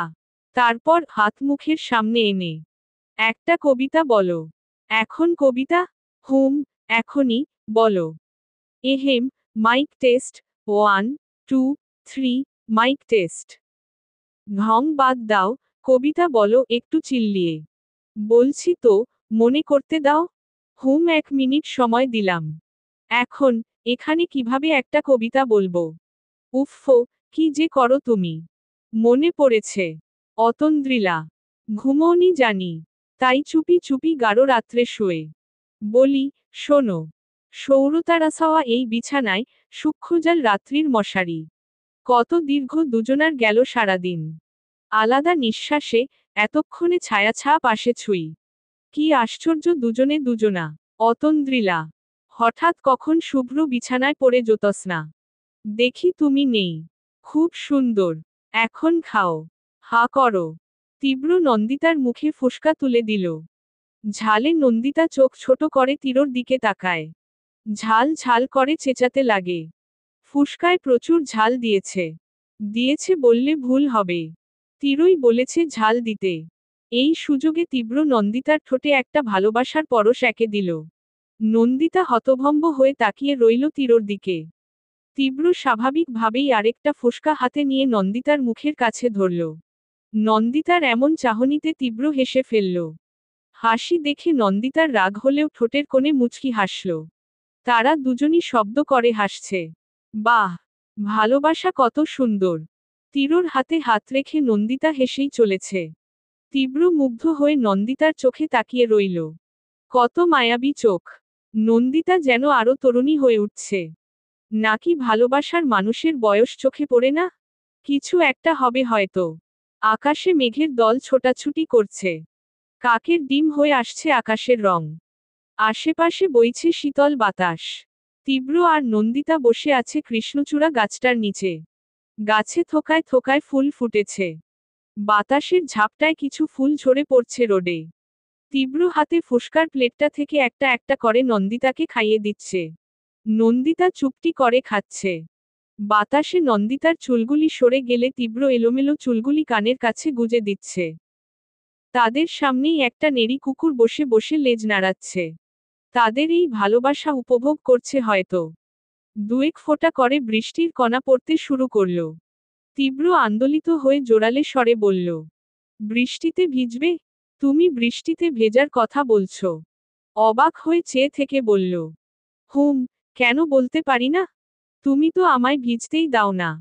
সেই তুমি আজ বলছো বৃষ্টিতে ভিজতে। হুম, চলো আজ বৃষ্টিতে ভিজব দুজনে। এই বৃষ্টিটা আজ আমাদের। ঝুম বৃষ্টি থেকে এবার মুষলধারে বৃষ্টি শুরু হলো। সারা রাস্তা ফাঁকা। তারা দাঁড়িয়ে আছে বড় কৃষ্ণচূড়া গাছটার নিচে ফুসকার দোকানের সামনে। তীব্র নন্দিতার হাত ধরে রাস্তার মাঝে নিয়ে গেল। বৃষ্টির জল তাদের সারা শরীর স্পর্শ করছে। নন্দিতা দুই হাত তুলে আকাশের পানে চেয়ে বৃষ্টি উপভোগ করছে। তীব্র চেয়ে চেয়ে দেখছে তার ভালোবাসাকে। বৃষ্টির পরিমাণ আরও বাড়ল। নন্দিতার শাড়ি বৃষ্টির জলে ভিজে সারা শরীরে লেপ্টে আছে। তীব্র এক পা করে এগিয়ে গেল। পেছনে দিক থেকে নন্দিতার পেটে হাতের স্পর্শ লাগায়। আরেক হাত পিঠ বেয়ে গলায় স্পর্শ করল। নন্দিতা কেঁপে কেঁপে উঠছে। পেছনে থেকে জড়িয়ে ধরে তীব্র নন্দিতার ঘাড়ের চুলগুলি সরিয়ে জোরালো একটা কিস করে। নন্দিতা প্রতিবার নড়েছে উঠছে। ওকে পাশ ঘুরিয়ে মুখোমুখি করে নিল তীব্র। নন্দিতাকে বিকের সাথে লেপ্টে নিল। নন্দিতার গরম শ্বাস পড়ছে তীরর মুখের ওপর। চোখে বৃষ্টি পড়ায় টিপটপ চোখ বন্ধ করছে নন্দিতা। তীরর হাত নন্দিতার গালে রাখল। নিজের ঠোঁট আস্তে আস্তে নন্দিতার ঠোঁটের কাছাকাছি আনল। নন্দিতা লজ্জায় চোখ বন্ধ করল। গোলাপি ঠোঁটগুলো পিট পিট করে কাঁপছে। তীব্র নন্দিতার আঁচল দিয়ে তাদের ঢেকে নিয়ে নন্দিতার ঠোঁটে গভীর একটা চুমু খায়। নন্দিতাও নিজেকে আর আড়াল করতে পারল না। সেও তীরর ঠোঁটে ভালোবাসার স্পর্শ একে দিচ্ছে। চন্দ্ররাতের মা নয়, জয়ন্ত কুমার্য। কিছুক্ষণ পর তীব্র নন্দিতাকে ছেড়ে দিল। নন্দিতা এক হাত দিয়ে মুখ ঢেকে রেখেছে। লজ্জায় দাঁত দিয়ে ঠোঁট কামড়ে পাশ ফিরে দাঁড়িয়ে রইল। চোখ খুলে দেখল তীব্র বাইক নিয়ে হাজির। চোখের ইশারায় বাইকে উঠতে বলল। নন্দিতাও বাধ্য মেয়ের মতো বাইকে উঠল। উঠে তীরর ঘাড়ে এক হাত রাখল। ফুসকাওয়ালা মামার দিকে তাকাতেই দেখল সে মুচকি হাসছে। নন্দিতা লজ্জায় লাল হয়ে গেল। তীরও একটু লাজুক হাসি দিয়ে বাইক নিয়ে চলল। কোথায় যাচ্ছি আমরা? নন্দিতা। বাড়িতে। কার বাড়িতে? কার বাড়ি মানে? আমার বাড়ি কি তোমার না? আমি সেটা বলিনি। ধুর, তুমি সারাক্ষণ ঝগড়া করো। কথা বলবো না, যাও তো। তোমার শ্বশুর বাড়িতে যাচ্ছি। আমার বাড়িতে একটা কথা বললে কি হতো? বাবা মা তো চিন্তা করবে। আমি ফোন করে বলে দিয়েছি যে আপনাদের মেয়ে আমার সাথে আসবে। কেন বলতে গেলে? তুমি জানো যে আমি আসব? হুম। তোমায় তো আমার থেকে ভালো কেউ বুঝবে না। বৃষ্টি হচ্ছে, সাথে ঠান্ডা বাতাস। নন্দিতার শীত শীত হতে লাগল। তবে ভালোই লাগছে তার।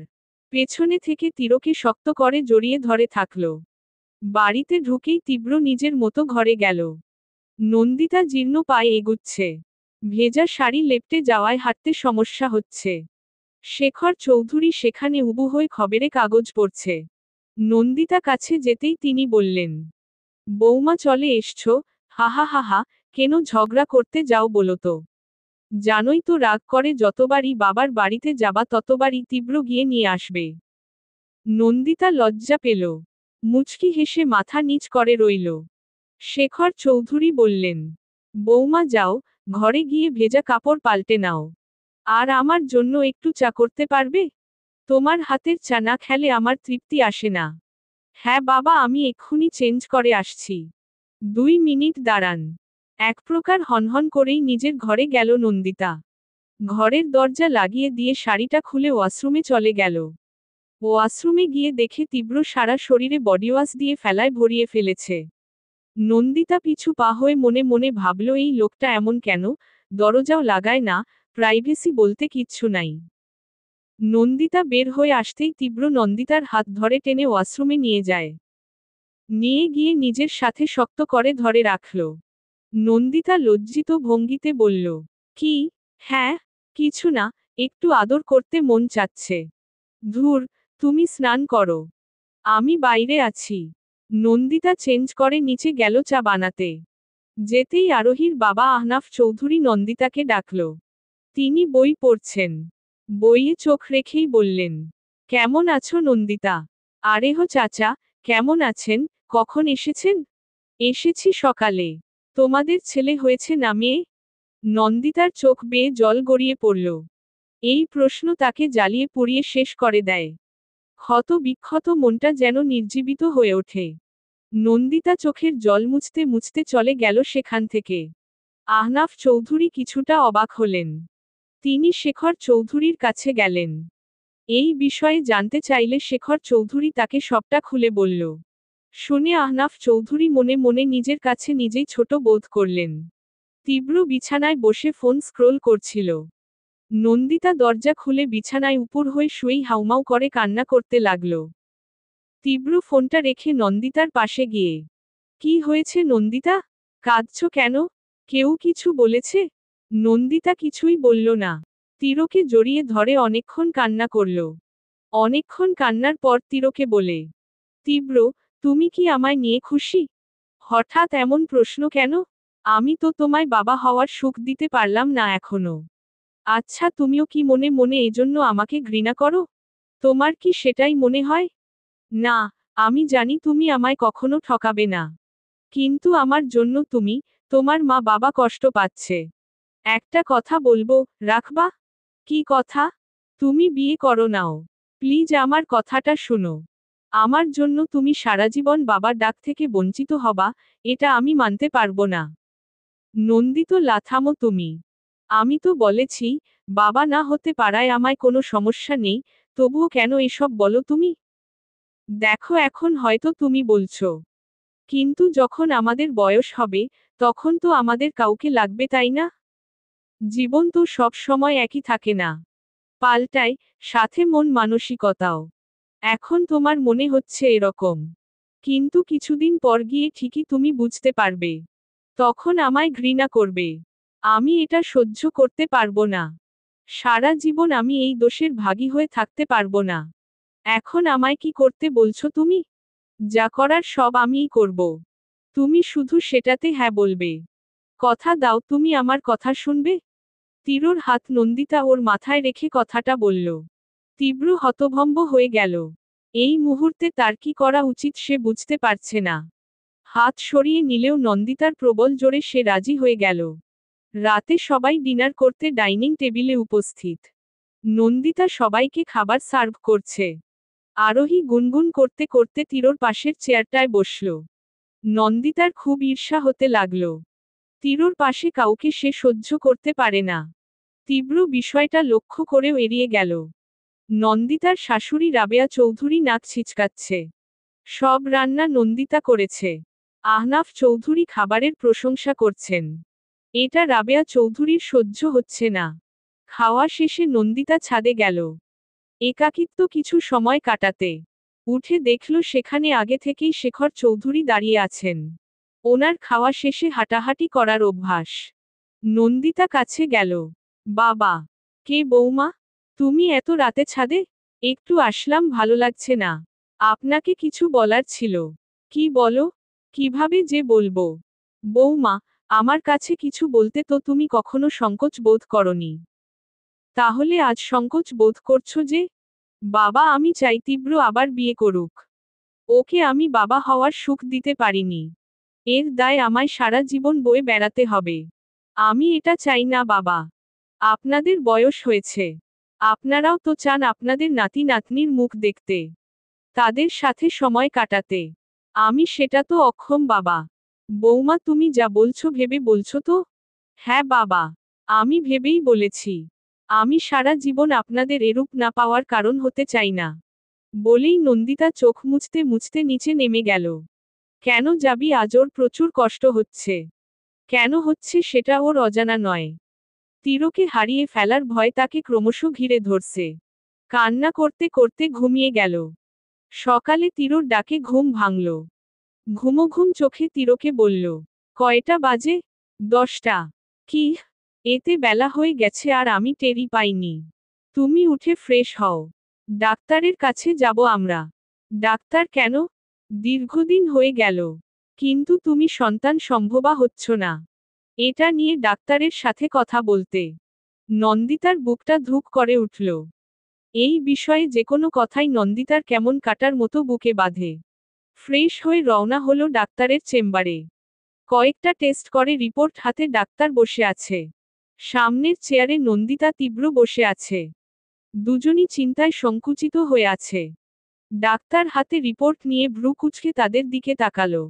ভারী ভারী স্বরে বললেন, চন্দ্ররাতের মা 10। জয়ন্ত কুমার্য। কয়েকটা টেস্ট করে রিপোর্ট হাতে ডাক্তার বসে আছে। সামনের চেয়ারে নন্দিতা তীব্র বসে আছে। দুজনই চিন্তায় সংকুচিত হয়ে আছে। ডাক্তার হাতে রিপোর্ট নিয়ে ভ্রু কুঁচকে তাদের দিকে তাকালো। ভারী ভারী স্বরে বললেন, মিতিরো, আপনাদের বিয়ের কতদিন হলো? 6 বছর। 6 বছরে আপনার স্ত্রী 2বার প্রেগন্যান্ট হয়, আর কোনো কারণে বেবি 2টা বেঁচে নেই। জি। কেন? কারণটা কি বলুন তো? একবার ও মৃত বেবির জন্ম দেয়, আরেকবার জন্মের পর বেবিটাকে খুঁজে পাওয়া যায়নি।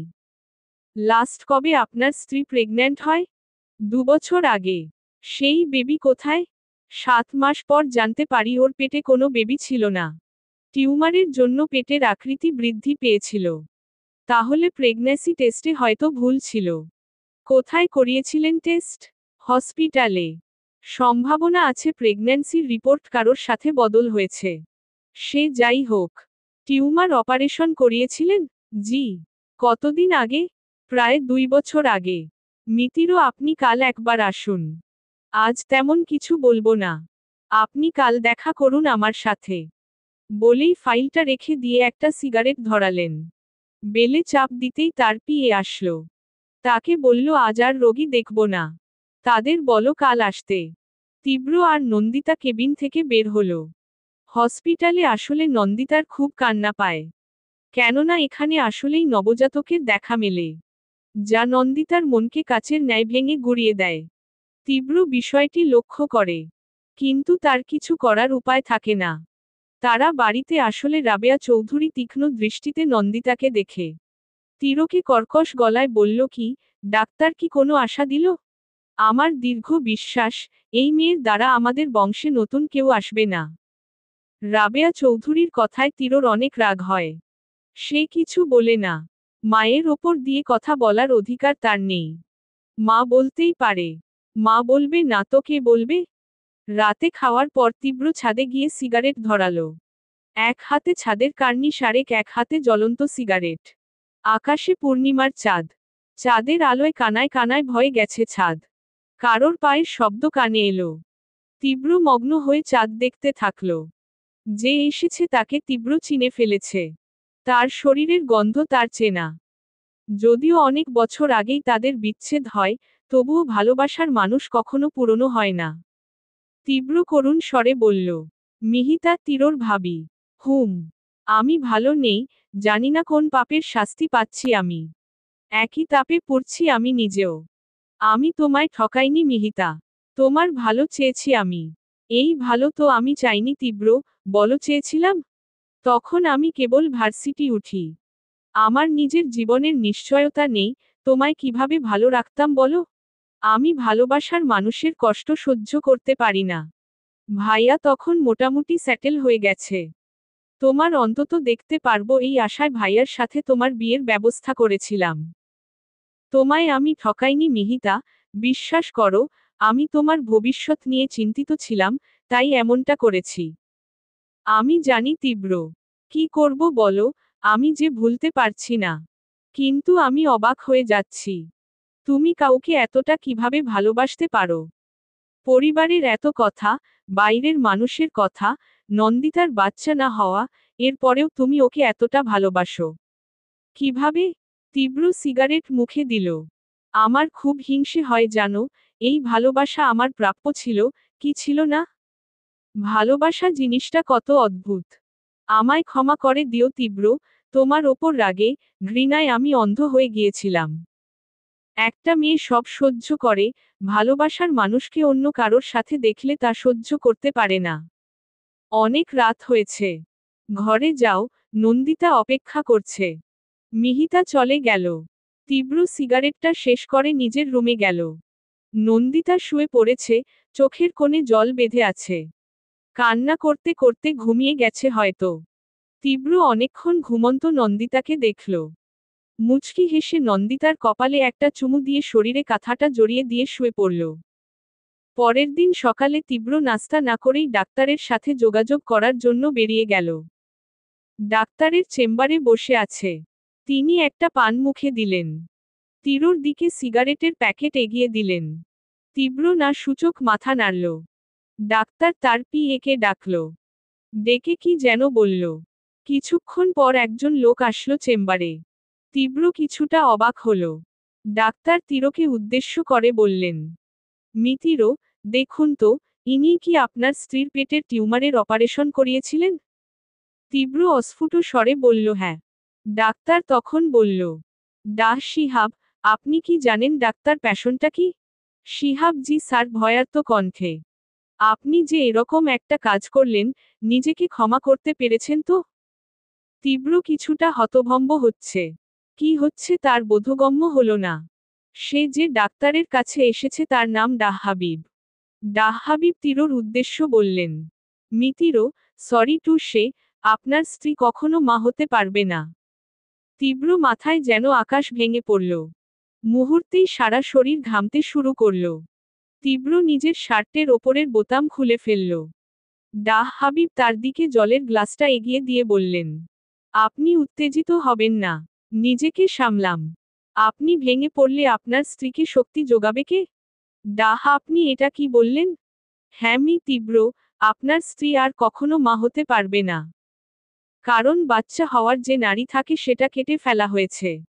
তীরর মাথায় যেন আগুন জ্বলে উঠল। কাজটা কে করেছে সেটা বুঝতে বাকি রইল না। লাথি মেরে চেয়ার থেকে উঠে ডাসিহাবের শার্টের কলার ধরে গালে ঠাস ঠাস করে চর দিতে দিতে অকথ্য ভাষায় গালাগালি করল। এসব গালির সাথে সে পরিচিত নয়।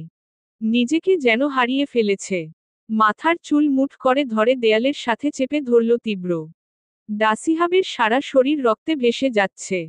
মাথা ফেটে গোলগোল করে রক্ত পড়ছে। সাদা এফরন লাল টকটকে হয়ে গেছে। ডাহাবিব বেল চাপতেই বাইরে থেকে 4 জন এসে তাদের সরিয়ে দেয়। প্রথমে 2 জন আসে। তারা তীরর হিংস্রতার কাছে টিকতে না পেরে ডাহাবিব আবার 2 জনকে ডেকে পাঠায়। থানায় অফিসারের সামনে মুখোমুখি হয়ে বসে আছে ডাহাবিব। ডানে বসে আছে তীব্র। ডাসিহাবকে রাখা হয়েছে ডাহাবিবের বাম দিকে। তার মাথায় ব্যান্ডেজ করা। তীরর চোখ লাল রক্তবর্ণ হয়ে আছে। হাতের মুঠ শক্ত। সে কোনো কথা বলছে না। ভেতরে ভেতরে এক পাহাড় কষ্ট নিয়ে বসে আছে। অফিসার গম্ভীর স্বরে বলল, ডাসিহাব, নিজের করা অপরাধ কি স্বীকার করবেন? না ডলামলা দিতে হবে? শিহাব স্যার, আমি আমার অপরাধ স্বীকার করব। আমি নিজ ইচ্ছেও করিনি স্যার। অফিসার, সেটা তো জানি, কার কথা বলেছেন বলুন। শিহাব, আমি যখন ওনার স্ত্রীর অপারেশন করছি তখন কেউ একজন আমার ফোনে ফোন করে। অফিসার, থিয়েটারে ফোন সাথে কেন আপনার? শিহাব স্যার, আমার কাছে সবসময় একটা ফোন থাকে, সেখানে অতিপ্রয়োজনীয় ছাড়া ফোন করে না কেউ। ফোন করে কি বলল? ফোন করে বলল নন্দিতা যেন কোনোদিনও মা হতে না পারে সে ব্যবস্থা করতে। আমি রাজি না হলে একটা ভিডিও পাঠায়। সেই ভিডিওতে দেখলাম কেউ একজন আমার মেয়ের মাথায় পিস্তল তাক করে ধরে আছে। তারা বলল যদি না করি তাকে আমার মেয়েকে তারা মেরে ফেলবে। বাবা হয়ে মেয়ের এরূপ অবস্থা দেখে তাদের কথা মতো আমি পাপ কাজটা করি। তীব্র ক্ষিপ্ত হয়ে ডাসিহাব্বের ওপর তেড়ে যেতেই কয়েকজন কনস্টেবল মিলে তীরকে আটকালো। অফিসার তীরকে বলল, মিতিরো, আপনি শান্ত হন, আমরা বিষয়টা দেখছি। এর সাথে যুক্ত সবাই শাস্তি পাবে। তীব্র চেয়ারে বসতেই ফোন আসলো। ফোন স্ক্রিনে ভাবি নামটা ভেসে এলো। রিসিভ করতেই ওপাশ থেকে কান্নামিশ্রিত আওয়াজ আসলো। তীব্র, তোমার ভাইয়াকে পুলিশ অ্যারেস্ট করে নিয়ে যাচ্ছে। তুমি কিছু একটা করো, প্লিজ ওকে ফিরিয়ে নিয়ে এসো, প্লিজ। চন্দ্ররাতের মা 11। জয়ন্ত কুমার্য। তীব্র, তোমার ভাইয়াকে পুলিশ অ্যারেস্ট করে নিয়ে যাচ্ছে। তুমি কিছু একটা করো, প্লিজ ওকে ফিরিয়ে নিয়ে এসো, প্লিজ। পুলিশ ধরে নিয়ে গেছে মানে? কেন? আমি জানি না। ওর শুধু ফোন করে বলল ওকে নাকি পুলিশ ঘিরে ফেলেছে।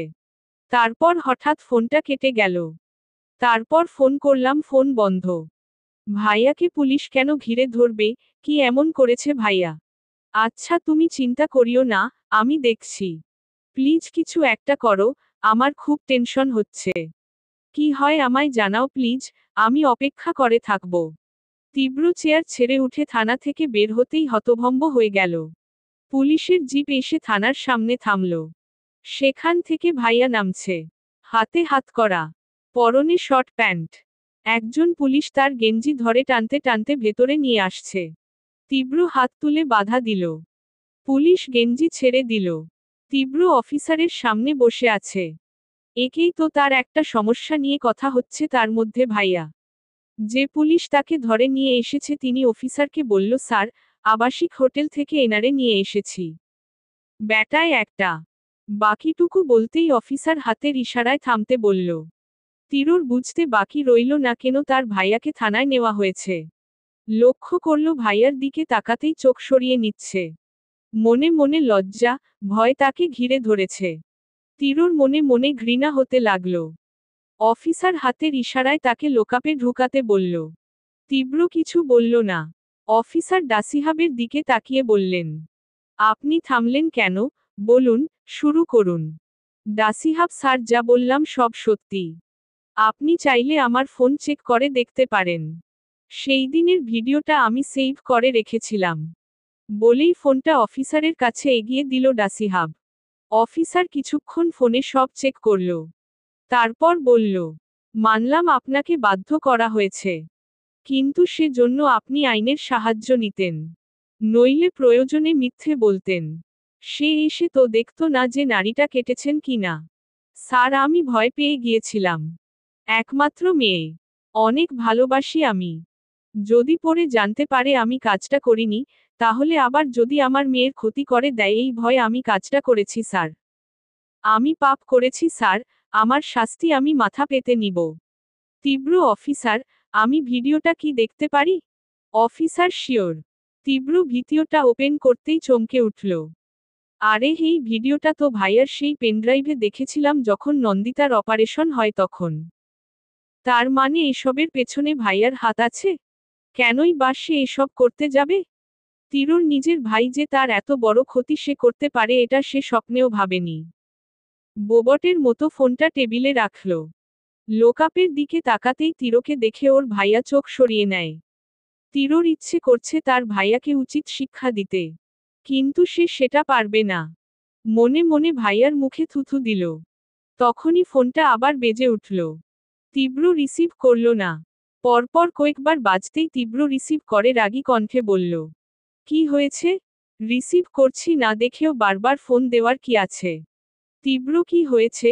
রেগে আছো কেন? তো কি আনন্দে থাকবো? আনন্দে থাকতে দিচ্ছে কেউ? কি হলো তোমার? আচ্ছা, তোমার ভাইয়ার কি কোনো খবর পেলে? আমার সামনেই লোকাপে দাঁড়িয়ে আছে। চোরের মতো তাকিয়ে তাকিয়ে তামাশা দেখছে। লোকাপে মানে? কি করেছে ও? এখন রাখছি, বলেই ফোন বন্ধ করে রাখল তীব্র। অফিসার বলল, মিতিরও, আপনি কি এনাকে চেনেন? উত্তরে তীব্র কিছু বলল না। রাগী চোখে একবার ওই কালপ্রিটটার দিকে তাকালো। অফিসার তীরকে উদ্দেশ্য করে বলল, মিতিরও, আমরা এর তদন্ত শুরু করে দিয়েছি, খুব শীঘ্রই আমরা অপরাধীকে খুঁজে বের করব। অপরাধীকে খুঁজতে হবে না, সে সামনেই আছে, তাই না ভাইয়া? তীরর কথা শুনে ওর ভাইয়া গায়ের গেঞ্জি খুলে ফেলল। মাথার চুল টানতে লাগল। বড় বড় শ্বাস নিতে নিতে লোকাপের ফ্লোরেই পড়ে গেল। বিষয়টি দেখে তীব্র কোনো রিয়েকশন করল না। তার মনের যে ঘৃণা তা ক্রমশ বাড়তেই থাকল। লোকআপ খুলে তীরর ভাইয়াকে বের করা হলো। ডাক্তার এসে প্রেশার চেক করে বলল সব ঠিক আছে। তীব্র অট্টহাসি দিতে দিতে বলল, হা হা হা, অভিনয় তুমি বরাবরই সেরা ছিলে ভাইয়া। না হলে আমার ঘরেই আমার বিশ্বশত্রু, সেটা জানতেই পারলাম না। অফিসার তীরকে উদ্দেশ্য করে বলল, অফিসার তীব্র, আপনি একটু আগে বললেন যে অপরাধী আপনার সামনে। কে সে? তীব্র, এই যে সামনে বসে আছে, নাটল জগতের শ্রেষ্ঠ অভিনেতা। একটু পরিষ্কার করে বলবেন? অফিসার, আমার স্ত্রীর অপারেশনের পরের দিন আমি বাড়িতে আসি।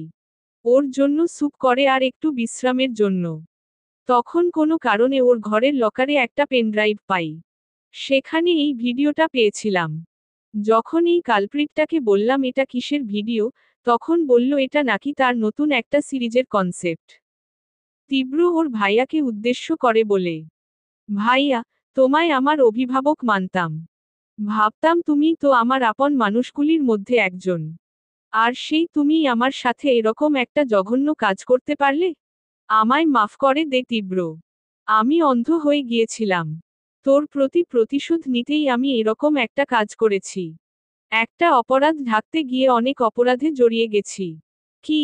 আমার ওপর প্রতিশোধ মানে? হ্যাঁ, তোর ওপর প্রতিশোধ।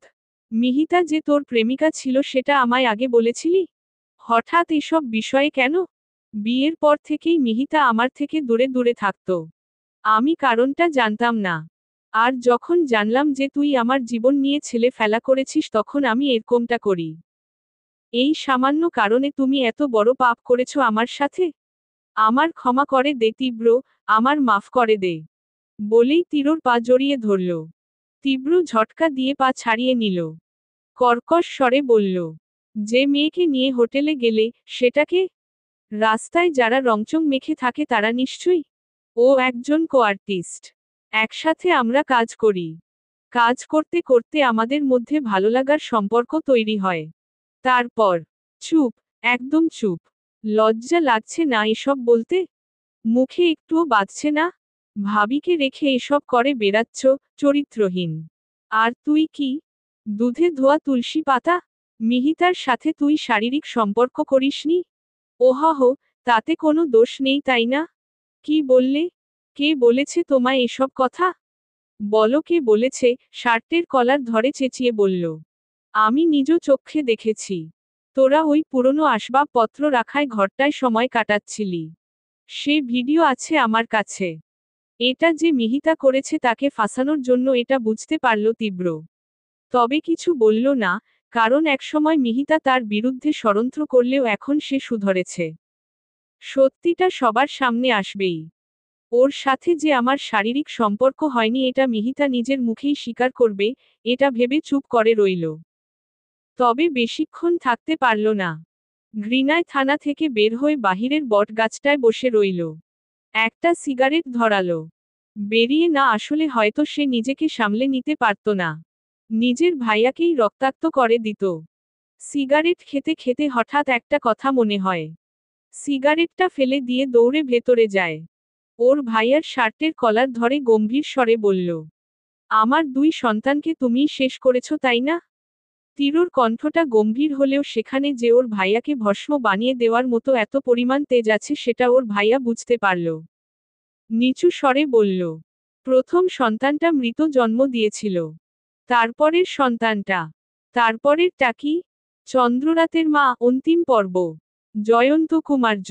তীরুর কণ্ঠটা গম্ভীর হলেও সেখানে যে ওর ভাইয়াকে ভস্ম বানিয়ে দেওয়ার মতো এত পরিমাণ তেজ আছে সেটা ওর ভাইয়া বুঝতে পারল। নিচু স্বরে বলল, প্রথম সন্তানটা মৃত জন্ম দিয়েছিল। তারপরের সন্তানটা? দ্বিতীয় সন্তানের সাথে কি করেছ?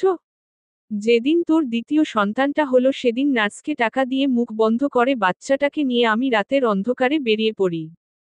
তারপর একটা এতিমখানায় রেখে চলে এসেছিলাম। তার মানে আমার সন্তান এখনো বেঁচে আছে? হ্যাঁ, তুই চিন্তা করিস না, আমি ওকে কোনো কষ্টে রাখিনি, সবরকম সুযোগ সুবিধা দিয়েছি। তুই যদি আমার নিজের ভাই না হইতি তাহলে এতক্ষণ পর্যন্ত বেঁচে থাকতি না। বাবা, মাকে সন্তানের থেকে আলাদা করে সুযোগ সুবিধা করে দিয়েছিস তাই না? তোর সাথে কথা বলতেও ঘৃণা হচ্ছে। কোন এতিমখানায় আমার ছেলে? বল কোথায়? অফিসার জিপে তীব্র এবং তার ভাইয়াকে তুলল। তীব্রর সন্তানকে যে এতিমখানায় রাখা হয়েছিল সেখানে। তীব্র শুধু ছটফট করছে। চোখ গড়িয়ে টপটপ করে অশ্রু গাল বেয়ে পড়ছে। তখনই নন্দিতার ফোন আসলো। রিসিভ করতেই ওপাশ থেকে নন্দিতা বলল, তীব্র কোথায় তুমি? সকাল থেকে তুমি নেই, জানো বাড়িতে। নন্দিতার কথা থামিয়ে দিয়ে তীব্র বলল, নন্দিতা আমাদের দ্বিতীয় সন্তান এখনো বেঁচে আছে। হসপিটাল থেকে চুরি করেছিল আমার নিজের মায়ের পেটের কালপ্রিট ভাই। কি বললে আবার বলো? প্লিজ আবার বলো না কি বললে? হ্যাঁ নন্দিতা, আমাদের সন্তান বেঁচে আছে। খট করে শব্দ হয়ে ফোনটা কেটে গেল। তীরুর বিষয়টা খটকা লাগলেও সন্তানকে খুঁজে পাওয়ার প্রবল সুখ তাকে অন্য সকল চিন্তা থেকে বিরত রাখল। প্রায় 3 ঘন্টা রাস্তা অতিক্রম করার পর যেই এতিমখানা পাওয়া গেল। তীব্র ঝাঁপ দিয়ে জিপ থেকে নামল, জিপটা তখনও থামেনি। ভাইয়া কোথায় আমার ছেলে? কোথায়? তীরুর ভাইয়া সমুদ্র বলে ডাক দিতেই একটা ফুটফুটে একটা বাচ্চা ছেলে গুটি গুটি পায় কাছে এলো। তীব্র নিজেকে আর আটকে রাখতে পারল না। নিজের ছেলেকে জড়িয়ে ধরে মুখে চুমু দিতে দিতে কান্না করতে লাগল। অফিসার ওর ভাইয়ার দিকে তাকিয়ে বললেন, একটা বাবার কাছ থেকে তার সন্তানকে কেড়ে নিয়েছেন, এত বড় পাষাণ কিভাবে হতে পারলেন? দেখুন ছেলেকে কাছে পেয়ে বাবার আর্তনাদটা একবার দেখুন। এই যে এক স্বার্থহীন ভালোবাসা। এই দৃশ্য দেখে ওর ভাইয়ার চোখেও জল এলো। বাচ্চা ছেলেটা হঠাৎ এরূপ কর্মকাণ্ডে ভয় পেয়ে গেল। কেউ একজন এসে তাকে জড়িয়ে ধরে চুমু খাচ্ছে, জড়িয়ে ধরে কান্না করছে, এটার কারণ সে জানে না। তীরুর ভাইয়ার দিকে তাকিয়ে তোতলানো স্বরে বলল, তুপার মেন, ইনি কে? আমায় দলিয়ে ধরে আতে, আমাল ভয় লাগতে। তীব্র বলল, আমায় চিনোনি? আমি যে তোমার বাবা, তোমার বাবা, একবার বাবা বলে ডাকো। তুমি আমাল বাবা না। তুপার মেন, আমি তোমাল কাতে যাব। তীরুর ভাইয়া দুহাত বাড়াতেই সমুদ্র ওর ভাইয়ার কোলে লাফিয়ে পড়ল এবং গলা জড়িয়ে ধরে থাকল। তীরকে উদ্দেশ্য করে বলল, এই হলো তোর সন্তান। আমি এতটাও খারাপ না ভাই আমার, ওকে রোজ আমি দেখতে আসি। যখন যা লাগে সব কিনে দিই। ওর বাবা মায়ের অভাব পূরণের সকল চেষ্টা আমি করেছি। ও আমায় ভালোবেসে সুপারম্যান বলে ডাকে। সুপারম্যান তো বলতে পারে না, বলে তুপারমেন। সমুদ্র ইনি হলো তোমার বাবা। তীব্র এবং নন্দিতার সন্তান সমুদ্র। নন্দিতা এখন তাকে বুকের সাথে জড়িয়ে ধরে বসে আছে। তীব্র বসে নন্দিতার সাথেই। এতিমখানা থেকে সোজা তীব্র বাসাতে চলে আসে। সাথে তার সন্তান, ভাইয়া এবং পুলিশ অফিসারও ছিল। জিপ বাড়ির সামনে দাঁড়াতেই তীব্র ওর সন্তান সমুদ্রকে নিয়ে বাড়িতে ঢুকেই নন্দিতা, নন্দিতা কোথায় তুমি, দেখো আমাদের ছেলে।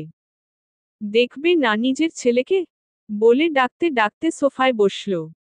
এদিকে নিজের সন্তান বেঁচে আছে এই খবর যখন তীব্র ফোন করে নন্দিতাকে জানায় তৎক্ষণাৎ সে জ্ঞান হারিয়ে ফ্লোরে পড়ে যায়।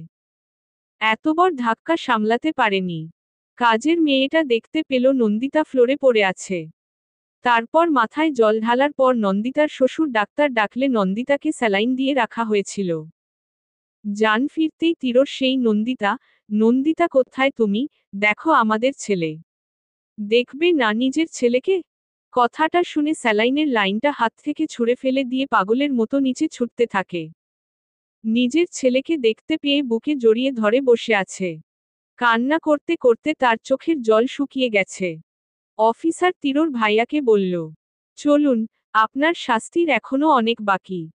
আমি সব শাস্তি মাথা পেতে নিতে রাজি অফিসার। আমার মনে আর কোনো কষ্ট নেই। একটা অপরাধ ঢাকতে আরেকটা অপরাধ করেছিলাম। জড়িয়ে গিয়েছিলাম। এখন আমি কিছুটা মুক্ত। শাস্তি আমি মাথা পেতে নিব। হাতে হাতকড়া পরিয়ে নিয়ে যেতেই তীব্র বলল, অফিসার দাঁড়ান। অফিসার দাঁড়ালো। তীব্র উঠে চোখের জল মুছল। কাছে গিয়ে বলল, ভাইয়া, তুমি যে অপরাধ করেছ তার কোনো ক্ষমা নেই। কিন্তু তুমি তোমার ভুলটা বুঝতে পেরেছ। আর তার থেকে বড় কথা আমি আমার সন্তানকে ফেরত পেয়েছি।